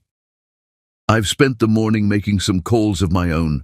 Meridian Holdings has suddenly reconsidered their position." Joanne felt her heart skip. "What?" It's amazing how quickly people's concerns about market viability disappear when they're reminded that certain other investors might find their sudden change of heart financially uncomfortable. You threatened them? I informed them. There's a difference. Adeline's smile was sharp as a blade but warm as sunlight. Your show will proceed as planned. In fact, you now have additional funding and 3 more venues interested in hosting traveling exhibitions. Joanne stared at the older woman, hardly daring to believe what she was hearing. Why would you do that? Because this work matters. Because these people deserve to have their stories told. And because the woman my grandson loves shouldn't be punished for existing. Mrs. Petto. But mostly, Adeline continued, because I wanted to meet the woman who made my William remember how to be human again. The words hit Joanne like a physical blow. I'm the reason he's miserable. You're the reason he's alive. Adeline's voice was fierce, passionate. Before you, William was brilliant and successful and completely empty, a shell of a man going through the motions of living. After you, he was brilliant and successful and full of purpose. The fact that he's currently brilliant and successful and heartbroken doesn't negate what you gave him. I hurt him. You terrified him. There's a difference. Adeline moved closer, studying Joanne with eyes that seemed to see everything, past, present, and future. Do you know what William was like as a child? Joanne shook her head. Careful, so careful, even as a little boy. He learned early that loving people meant losing them, so he stopped letting himself love. He built walls so high that I worried he'd never find his way out from behind them. Adeline's expression softened with memory and love. Then he met you, and suddenly those walls didn't matter anymore. Suddenly he was willing to risk everything for something real. And I threw it back in his face. You got scared. You're human. The question is, what are you going to do now? Joanne looked around the space, at the photographs waiting to be unpacked, at the second chance she was being handed by this remarkable woman who had no reason to help her except love for her grandson. I don't know if he'll forgive me. There's nothing to forgive. There's only love to reclaim if you're brave enough. What if I'm not? What if I'm too damaged, too scared, too human? Adeline's laugh was warm, full of understanding. My dear girl, we're all damaged. We're all scared. The trick is finding someone whose damage fits with yours, whose fears make sense alongside your own. And if William has moved on, then you'll know you tried. But Joanne, Adeline reached out and took her hand. He hasn't moved on. He's waiting. He's been waiting for over 2 months for you to realize what I figured out the moment I heard about you. What's that? That you're not the woman who's going to break his heart. You're the woman who's going to teach him it was worth risking in the first place. That evening, as Joanne carefully unpacked her photographs and began preparing for a show that was back from the dead, she found herself thinking about second chances and the courage it took to believe in them. Her phone buzzed with a text from Emerson. Opening night is back on for Friday. And Joe, I think there's someone you should invite. Joanne stared at the message for a long time, her finger hovering over William's contact information. She'd kept his number all this time, though she'd never been brave enough to use it. Maybe it was time to start. But first, she had a show to save. And maybe, if she was very lucky and very brave, a love to reclaim. The question was, did she have the courage to reach for both? Chapter 8. Storm Before the Dawn. Love is not for the faint of heart. It requires warriors willing to storm the gates of their own fear and surrender everything for the chance to find home in another person's soul. The opening night of Invisible Threads was everything Joanne had dreamed it would be, and nothing like she'd expected it to feel. The Morrison Gallery hummed with energy as collectors, critics, and art lovers moved between the photographs, their voices hushed with reverence. Each portrait seemed to glow under the carefully placed lighting, and Joanne watched with professional satisfaction as viewers lingered, truly seeing the subjects she'd captured with such painstaking care. But despite the red dots appearing next to sold pieces, despite the whispered conversations about important work and necessary art, despite the critical success surrounding her like expensive perfume, Joanne felt hollow. Every few minutes her eyes swept the crowd, searching for a familiar face that wasn't there. William hadn't come. She'd sent the invitation 5 days ago, a simple card with the details and a handwritten note that had taken her 47 attempts to get right. "I'd like you to see what you helped inspire. These people deserve to be seen, and you taught me what that means." J. No response. No acknowledgement. Nothing. "Stop staring at the entrance," Kinsley said, appearing at her elbow with a glass of wine and the kind of gentle firmness that came from years of friendship. "He'll either come or he won't. Watching the door like a hawk isn't going to change that. I'm not, you are. You've been checking that entrance every 30 seconds for the past hour." Kinsley's voice was patient but uncompromising. "Joe, even if he doesn't show up tonight, this exhibition is incredible. These people matter. This work matters.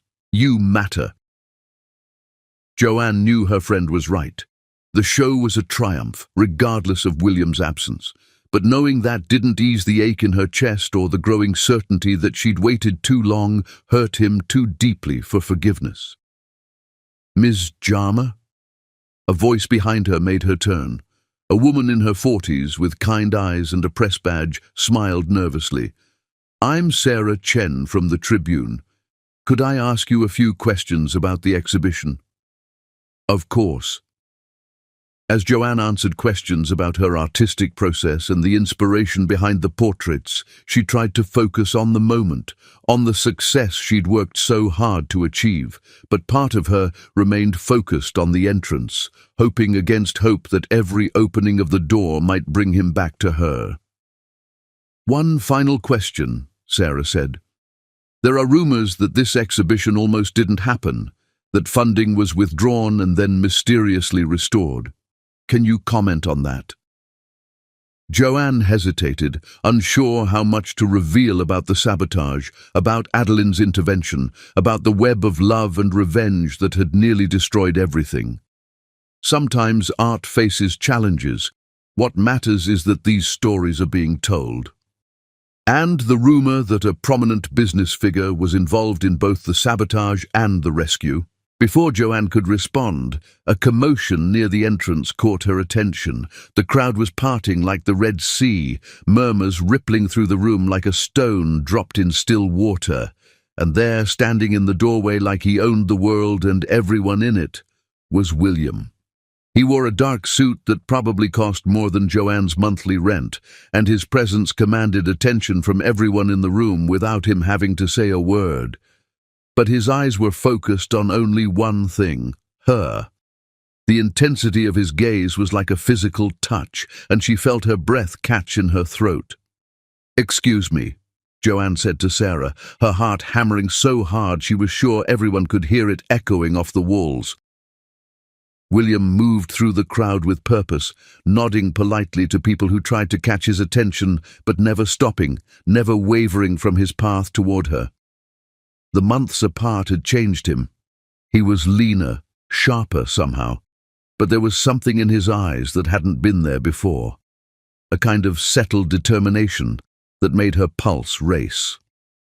When he finally reached her, they stood for a moment in silence, the noise of the opening fading to background static as the world narrowed to just the two of them.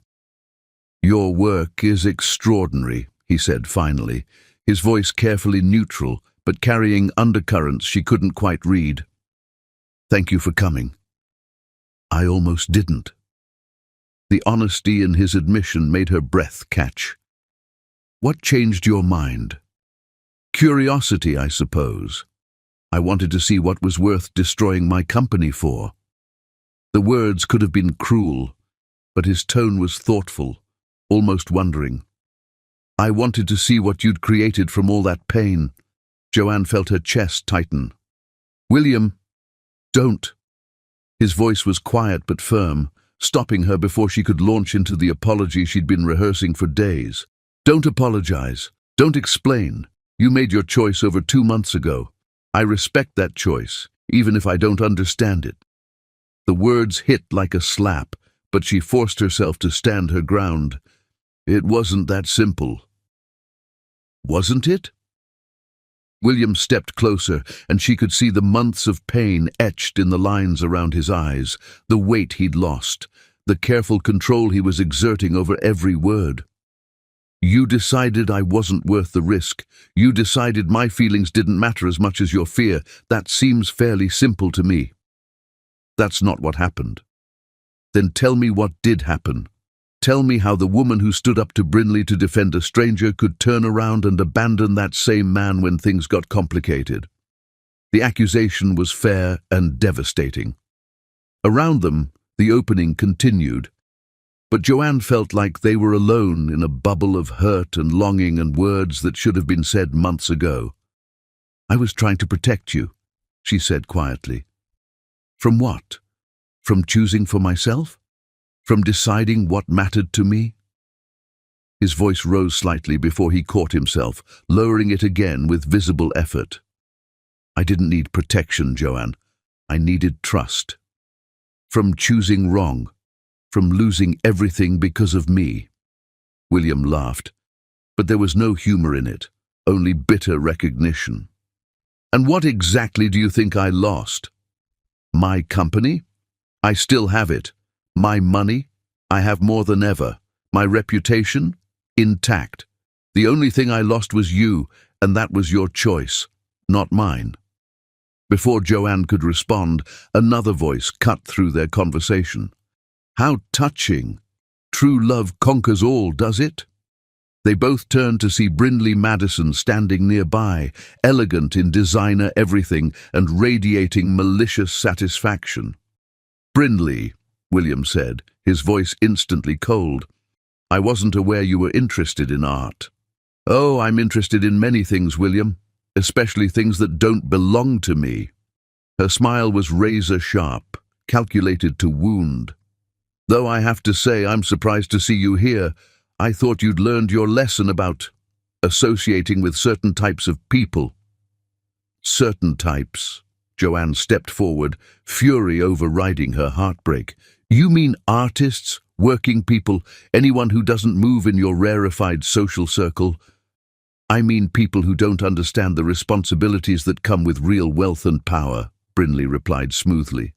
People who think love is more important than legacy. Who have actual souls, Joanne interrupted, who care about something other than money and status. Brinley's composure slipped slightly. Careful, dear. Your jealousy is showing. My jealousy? Joanne laughed. Of what? Your complete inability to hold on to a man who sees through your facade. Ladies, William said, his voice carrying a warning that neither woman heeded. But Brinley wasn't finished. At least I never ran away the moment things got difficult. At least I fought for what I wanted, instead of playing the martyr. The accusation hit its mark like an arrow finding its target. Joanne felt the truth of it like a knife between her ribs, sharp and clean and undeniable. You're right, she said quietly, and both William and Brinley looked surprised at the admission. I did run away. I did choose fear over fighting. But you know what the difference is between us? Enlighten me. I ran away to protect the man I love. You manipulated and sabotaged to possess someone who doesn't love you back. Joanne stepped closer to Brinley, her voice dropping to a whisper that somehow carried more power than shouting. And deep down, in whatever's left of your heart, you know that no amount of money or power will ever make you the woman he chooses when he's free to choose anyone. Brinley's face flushed with rage, her careful composure finally cracking completely. "You think you've won something? You think this little art show makes you worthy of him? You're nobody, Joanne Jarmer, a photographer from nowhere with delusions of grandeur." "You're right again," Joanne said, surprising everyone, including herself. "I am nobody special. I don't have billions of dollars or social connections or a trust fund. All I have is a camera, a stubborn heart, and the love of a man who sees me for exactly who I am." She turned to William, her heart hammering, but her voice steady as bedrock. "I was wrong, William. I was wrong to choose for you, wrong to run away, wrong to let fear make my decisions. I love you. Not your money, not your success, not your empire. I love the man who talks to goldfish and remembers his mother's laugh and learns languages to understand hearts." William stared at her, and for a moment she saw something flicker in his eyes. Hope, maybe, or longing, or the ghost of what they'd once been to each other. "Joanne, I'm not finished." She stepped closer, close enough to see the flecks of blue in his storm-colored eyes, close enough to smell his cologne and remember what it felt like to be held by him. "I love the man who was willing to lose everything to choose me, even when I was too scared to let him. I love you enough to fight for us this time, if you'll let me, if it's not too late." The room had gone quiet around them. Everyone was listening now, witnessing this public declaration of love and fear and hope, this moment when two hearts either found their way back to each other or said goodbye forever. William looked at her for a long moment, his expression unreadable. Then he glanced at Brinley, who was watching with barely concealed fury and growing alarm. "It's too late," he said quietly. The words shattered Joanne's heart all over again, but before she could respond, before she could process the finality of it, William continued. "It's too late for fear, too late for pride, too late for anything except this." He cupped her face in his hands, his thumbs brushing away tears she didn't realize had started falling. "It's too late for me to pretend I don't love you more than my next breath. Too late to protect myself from the possibility that you might run again. Too late for anything except forever." And then he kissed her, right there in the middle of her exhibition, in front of everyone. He kissed her like she was oxygen and he'd been drowning, like she was home and he'd been lost at sea. When they finally broke apart, the room erupted in applause.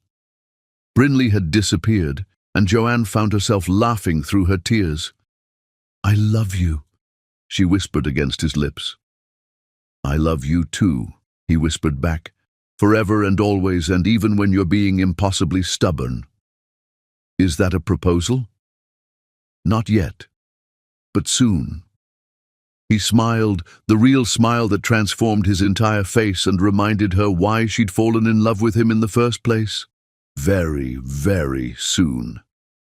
As the crowd gradually returned to viewing the portraits, William and Joanne stood together among the faces of invisible people who'd been given voice through her lens, both of them finally visible to each other in all their flawed, fearful, magnificent humanity. The storm was over.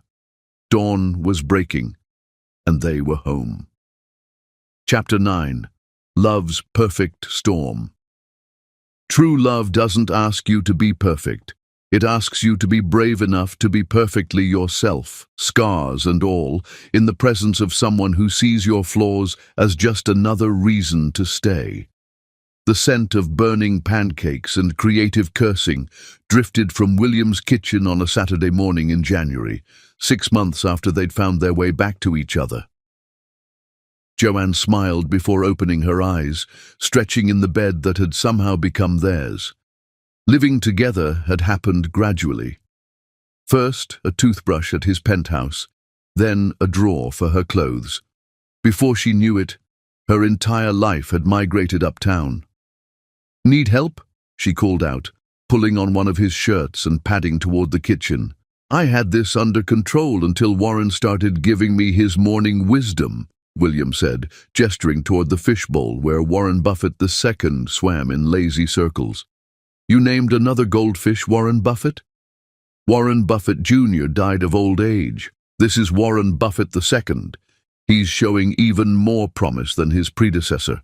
Very wise about market trends. Joanne laughed, wrapping her arms around his waist. You're completely insane. Insanely in love with you, he replied, turning in her arms. Good morning, beautiful. Good morning, terrible cook. David called, William said, scraping ruined pancakes into the trash. He wants to cater our engagement party. We're having an engagement party? William went very still. We're having an engagement if you say yes. Joanne's heart stopped. Actually stopped. She was sure of it because the world went silent, except for the sound of her pulse thundering in her ears. William! He reached into the drawer beside the stove and pulled out a small velvet box, his hands trembling slightly. I know this isn't romantic, he said, voice unsteady. I know I'm standing here half-naked with burnt pancakes and a goldfish as my witness, but I can't wait anymore, Joanne. I can't spend another day without knowing you'll be mine forever. The ring was simple and stunning, a solitaire diamond that caught the morning light. But more beautiful was the expression on William's face, vulnerable and hopeful, and so full of love, it took her breath away. Joanne Jarmer, he said, dropping to one knee on the kitchen floor, will you marry me? Will you let me love you for the rest of our lives? Will you help me be the man your love makes me want to be? Yes, she whispered, tears streaming down her face. Yes, yes, absolutely yes. The ring slid onto her finger perfectly. William stood and kissed her, spinning her around the kitchen while Warren Buffett II watched approvingly. I love you, William murmured against her lips. I love you too. But we're definitely ordering takeout for breakfast. Deal. But their peaceful morning was interrupted by William's phone buzzing insistently on the counter. Grayson's name appeared on the screen, and William frowned. It's Saturday, he said, as if his assistant might have forgotten. Answer it, Joanne said, recognizing the look of someone whose work never truly stopped. It might be important. William sighed and picked up the phone. This better be life or death, Grayson. Joanne could hear the urgency in his assistant's voice, even from across the kitchen, could see William's expression growing increasingly serious as he listened. When? William asked sharply. How bad? No, don't do anything until I get there. I'll be in the office in an hour. He hung up and ran his hands through his hair, that gesture of stress she'd learned to recognize. What's wrong? Joanne asked. There's been a data breach at one of our partner companies. It could affect millions of users, including ours. I have to... Go, Joanne said immediately. Handle it. I'll be here when you get back. William looked torn, glancing between his phone and her face. But we just got engaged. We should be celebrating, planning. We have the rest of our lives to celebrate, she said, reaching up to cup his face. Right now, people need you to fix this. Go be the brilliant CEO I fell in love with. He kissed her hard, grateful and desperate. I don't deserve you. Lucky for you, love isn't about deserving. It's about choosing each other every day, even when one of you has to leave to save the digital world. 6 hours later, William returned to find Joanne curled up on the couch with her laptop, editing photos while Warren Buffett II provided silent commentary. How bad was it? She asked, looking up from her screen. Bad, but contained. We'll have to do a full security overhaul, rebuild some systems from scratch, but we caught it before any actual user data was compromised. He collapsed next to her on the couch, exhaustion evident in every line of his body. I'm sorry. Our engagement day, and I spent it dealing with corporate disasters. Our engagement day, Joanne corrected, closing her laptop and curling up against his side. And you spent it protecting people. That's exactly the kind of man I want to marry. William was quiet for a long moment, his arms tightening around her. Sometimes I worry that this life, the demands, the crises, the way work can consume everything, isn't fair to you. William, she pulled back to look at him directly. Do you remember what you told me the night we met? About speaking someone's language being the first step to understanding their heart. He nodded. I understand your language now. I understand that protecting your company isn't about money or power. It's about honoring your mother, taking care of the people who depend on you, building something that matters. I'm not marrying William Petto the billionaire. I'm marrying William Petto, the man who talks to goldfish and burns pancakes and carries the weight of other people's livelihoods on his shoulders because that's who he is. And you're okay with that? With the crazy hours and the constant pressure and the fact that sometimes the world will demand I choose between you and everything else? Joanne smiled, thinking of all the times she'd watched him agonize over decisions. All the late nights she'd fallen asleep to the sound of him on conference calls with international partners, all the moments she'd seen him put other people's needs before his own. I'm okay with it, because you'll never have to choose. I'll be right there beside you every step of the way. That's what partners do. The engagement party David catered was elegant and intimate, held in the garden of Adeline's estate 2 weeks later. The guest list was small but meaningful: family, close friends, and the people who'd helped them find their way back to each other. Joanne wore a flowing blue dress that made her feel like she was floating, and William couldn't seem to stop touching her. Her hand, her back, her cheek, like he needed the constant contact to believe this was real. You clean up nice, little sister, Hudson said, appearing at her elbow with champagne. He'd driven down from Milwaukee with his wife and their 2 young daughters, and Joanne was grateful to have her anchor there. Thanks.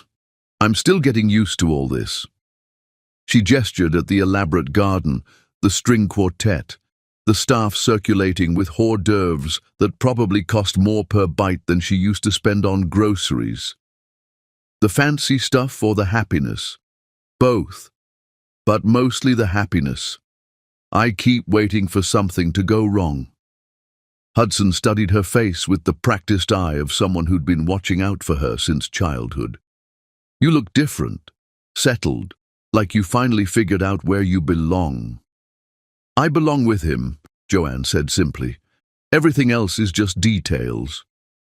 Even the 8-figure bank account and the penthouse lifestyle. Especially those. I didn't fall in love with his money, Hudson. I fell in love with the man who reads poetry when he can't sleep and cries during animated movies. He cries during animated movies? Like a baby. We watched Coco last week and he sobbed through the entire ending. Something about family and memory and honoring the people we've lost. Hudson laughed. Maybe he's not so intimidating after all.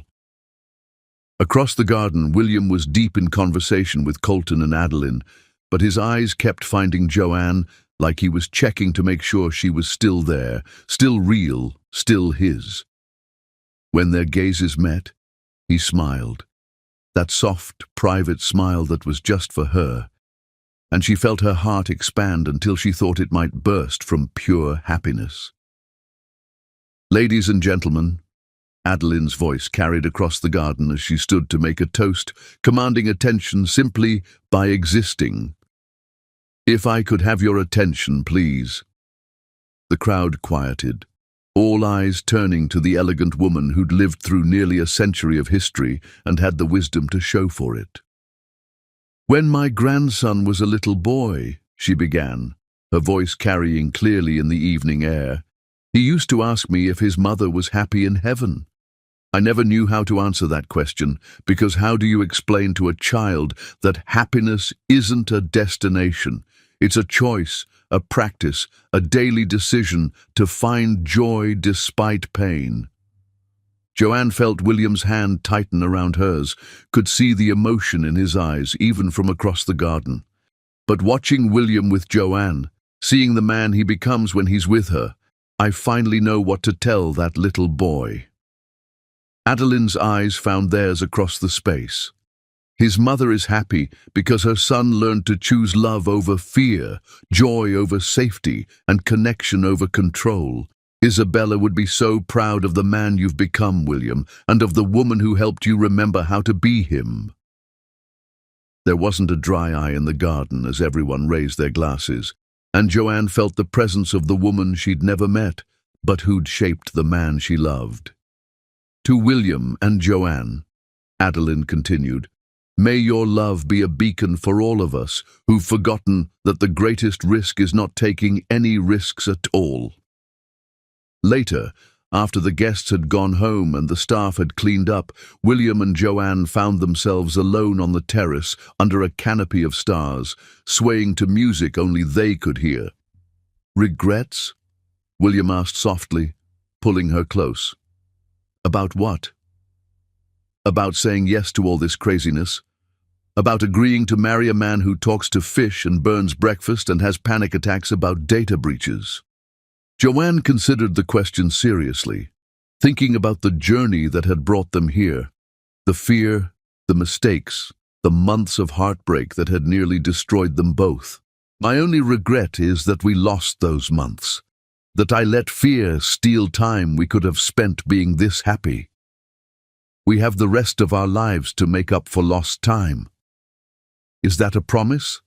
It's a guarantee. They danced together in the moonlight, no music except the rhythm of their hearts, both of them overwhelmed by the magnitude of what they'd found in each other. They'd both been broken when they met, both carrying scars from the people who'd failed to love them properly. But somehow, their damage had fit together like puzzle pieces, creating something stronger than either of them could have been alone. William? When we have kids someday, I want to tell them about your mother. About how she believed in art and love and the power of both to change the world. William went very still in her arms. Kids? Eventually, if you want them. If you think you're ready to risk loving someone that much. I want everything with you, Joanne. Kids, chaos, burnt pancakes, and goldfish with pretentious names. I want ordinary Tuesday mornings and extraordinary Saturday nights. I want to grow old with you and look back on a lifetime of choosing each other, every single day. The passion in his voice made her heart race. That sounds like the best kind of adventure. Even when I'm 90 and still burning breakfast. Especially then. Though maybe by then Warren Buffett the 20th will have taught you some cooking tips. As they stood together under the stars, both of them could almost see the future stretching out before them, a beautiful, messy, joy-filled life built on the foundation of a love that had survived fear, pride, and the interference of vindictive ex-fiancés. They were going to be magnificent together. But first, they had a wedding to plan. And knowing William, he was probably already consulting Warren Buffett II about the investment potential of wedding cake futures. Some things, Joanne thought with a smile, would never change. And that was exactly how she wanted it. Chapter 10. Hearts Painted in Forever. Forever begins with a single I do, but it's built one magnificent, ordinary, extraordinary day at a time, painted in moments so precious they feel like prayers answered. The morning of their wedding, Joanne woke up in her old apartment for the last time. Tomorrow, she would officially be Mrs. William Petto, sharing his name, his home, his beautifully chaotic life. Now she felt nothing but pure, radiant anticipation. Kinsley burst through the door at 7 a.m. with coffee, pastries, and enough nervous energy to power half of Chicago. "Today's the day," she announced. "Are you ready to become a billionaire's wife?" "I'm ready to become William's wife," Joanne corrected. "The billionaire part is just an interesting bonus feature." The day passed in organized chaos. Hair, makeup, photographs, last-minute adjustments to the dress that had belonged to William's mother, a vintage creation in ivory silk that Adeline had preserved for 30 years. When Joanne first tried it on and it fit perfectly, they'd all taken it as a sign from Isabella herself. "You look like a goddess," Hudson said when he arrived to walk her down the aisle. Her big brother, who'd driven from Milwaukee in his best suit, had tears in his eyes. "Mom would be so proud, Joe. So incredibly proud." "Don't make me cry before the ceremony," Joanne warned, but her own eyes were misty with emotion. "Too late for that. You've been crying happy tears all morning." He was right. She'd been emotional all day, not from nerves, but from the overwhelming gratitude of a woman who'd almost let fear steal her greatest blessing. Every moment felt sacred, from the way the morning light hit her mother's painting to the text from William that simply said, "Today I get to marry my best friend." The ceremony was held in the conservatory at Adeline's estate, surrounded by flowers and fairy lights. As Hudson walked her down the aisle, Joanne had eyes only for William, who stood at the altar looking like every prayer she'd never dared to voice. When their eyes met, his face transformed with a brilliant smile. He was crying and not bothering to hide it. "You're beautiful," he mouthed, and she felt her heart expand. The ceremony was intimate and heartfelt. Adeline served as William's best woman, while Kinsley stood as Joanne's maid of honor, crying almost as much as the groom. When it came time for vows, William's voice was steady despite his tears. "Joanne," he began, "you taught me that love isn't about being safe. It's about being brave. You showed me that my mother's legacy isn't just in the money I donate or the buildings I build, but in my capacity to choose love over fear, connection over control, hope over cynicism. You made me remember that the heart my mother gave me was meant to be shared, not guarded behind walls I built to protect myself from pain. I promise to love you with that heart every day for the rest of our lives. I promise to choose you every morning and choose you every night and choose you in all the moments in between. You are my home, my adventure, my greatest blessing, and I am forever yours." By the time he finished, there wasn't a dry eye in the conservatory. Joanne's vows were simpler, but no less profound. "William, you once told me that speaking someone's language is the first step to understanding their heart. You learned to speak the language of my soul before I even knew what language that was. You taught me that love doesn't have to be complicated or conditional or transactional. It can be as simple as burnt pancakes and goldfish conversations and choosing each other every single day. I promise to be your partner in all things, your joy, your dreams, your terrible cooking experiments. I promise to love the boy who named his fish Warren Buffett and the man who honors his mother's memory by living with an open heart. You are my greatest love, my deepest joy, my forever home, and I choose you today and always."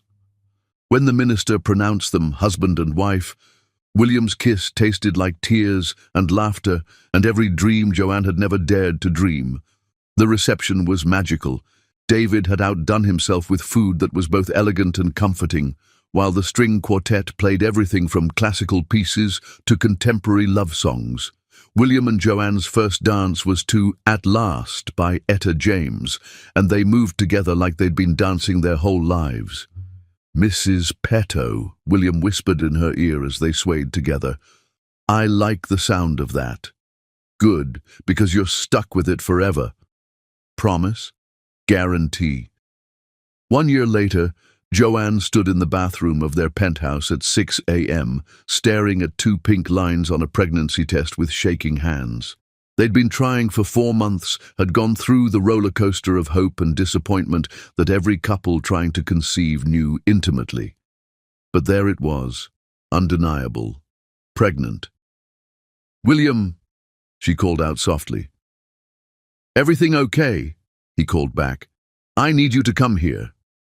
When he appeared in the doorway, she held up the test without saying anything.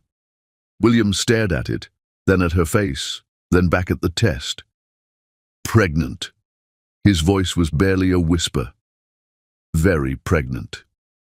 The sound that came from him was half sob, half laugh, entirely joy. He lifted her off her feet, spinning her around while she laughed and cried at the same time. "We're having a baby," William kept repeating, like he couldn't quite believe it. "We're having a baby," Joanne confirmed, marveling at how right the words felt. The pregnancy was everything, wonderful and terrifying and miraculous.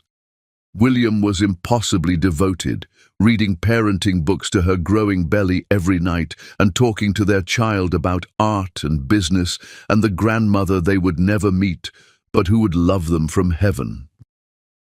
When they learned at 20 weeks that they were having twins, William's reaction was even more dramatic than his proposal. "Twins," he said faintly, gripping the examination table like he might fall over. "Two babies. Two babies," the ultrasound technician confirmed with amusement, pointing to the screen where two tiny forms were clearly visible. "I need to sit down," William said, then promptly slid to the floor in a dead faint. "Sir?" The technician looked alarmed. "He's fine," Joanne said, laughing despite her own shock. "He just processes big news." Dramatically, when William came to, lying on the examination room floor with Joanne holding his hand, the first thing he said was, "We're going to need a bigger car." The pregnancy brought them even closer together. William attended every appointment, documented every milestone, and cried at every ultrasound. He talked to the babies constantly, telling them about their mother's beautiful art and their great-grandmother's wisdom and how they were already the most loved children in the world. "Do you think they can hear me?" he asked one night, his hand spread across her growing belly. "The doctor says they can hear your voice by now." "Good. I want them to know my voice before they're born. I want them to know they're safe, that they're wanted, that their daddy loves them more than anything except their mommy." Joanne felt tears spring to her eyes. "They're so lucky to have you as their father." "I'm the lucky one. I get to give them everything I never had. Two parents who love each other, a stable home, the knowledge that they're the best thing that ever happened to us." Labor came on a Tuesday morning in March, 2 weeks early. Joanne's water broke while William was in the shower, and for a moment she just stood there in the kitchen, marveling at the fact that after 9 months of waiting, their babies had decided that Tuesday morning was the day. "William!" she called out, surprisingly calm. "What?" he called back, his voice muffled by water and shampoo. "It's time!" The shower shut off immediately. "Time for what?" "Time to meet our babies." What followed was controlled chaos, William getting dressed while calling the doctor, the hospital, and Grayson, while Joanne breathed through contractions and tried not to laugh at her husband's beautiful panic. The birth was long and difficult, but ultimately triumphant. After 14 hours of labor, their son emerged first, purple and screaming and flawless. William sobbed so hard the nurses were concerned. "He's stunning," he kept saying through his tears. Their daughter followed 28 minutes later, quieter but just as magnificent, with tiny fists and her father's grey eyes. "Isabella and Gabriel," Joanne whispered when the nurses placed both babies on her chest. They'd chosen the names months ago. Isabella for William's mother, Gabriel because it meant God's strength. William reached out with trembling fingers to touch each tiny hand. "Hi, babies," he whispered. "Hi, Isabella. Hi, Gabriel. I'm your daddy, and I love you so much already." When the twins wrapped their small fingers around his, William lost it completely. He cried like his heart was breaking and mending at the same time. "Thank you," he whispered to Joanne. "Thank you for giving me everything I never knew I needed. Thank you for teaching me that love multiplies," she whispered back. "It doesn't divide." 8 months later, their penthouse was gloriously chaotic. There were baby swings and toys everywhere, and Warren Buffett II had been relocated to a larger tank to accommodate the increased household traffic. Joanne sat in the nursery, painting while the twins napped, her first new work since they were born. It was a portrait of their little family, William reading to the babies while she worked, all of them bathed in golden afternoon light. "That's stunning," William said softly from the doorway. "It's us," she said simply. "It's everything." He wrapped his arms around her from behind, both of them looking at their sleeping children. Isabella with William's dark hair, Gabriel with Joanne's expressive eyes. "I love our life," William said quietly, "even when Isabella screams for 2 hours straight. Especially then. Even when we haven't slept more than 4 hours straight in 8 months. He kissed the top of her head. "This is everything I never let myself dream of having." Joanne leaned back against his chest, marveling at how far they'd come from that desperate moment at a wedding when he'd offered her $10,000 to pretend to love him for 5 minutes. Now she loved him for free, forever, with their whole beautiful life ahead of them. As the sun set over Chicago, William and Joanne held each other and watched their sleeping children, knowing that this was just the beginning of their forever. They had love. They had family. They had everything that mattered, wrapped up in this moment of quiet joy. Their fairy tale was real, their love was eternal, and their hearts were painted in forever.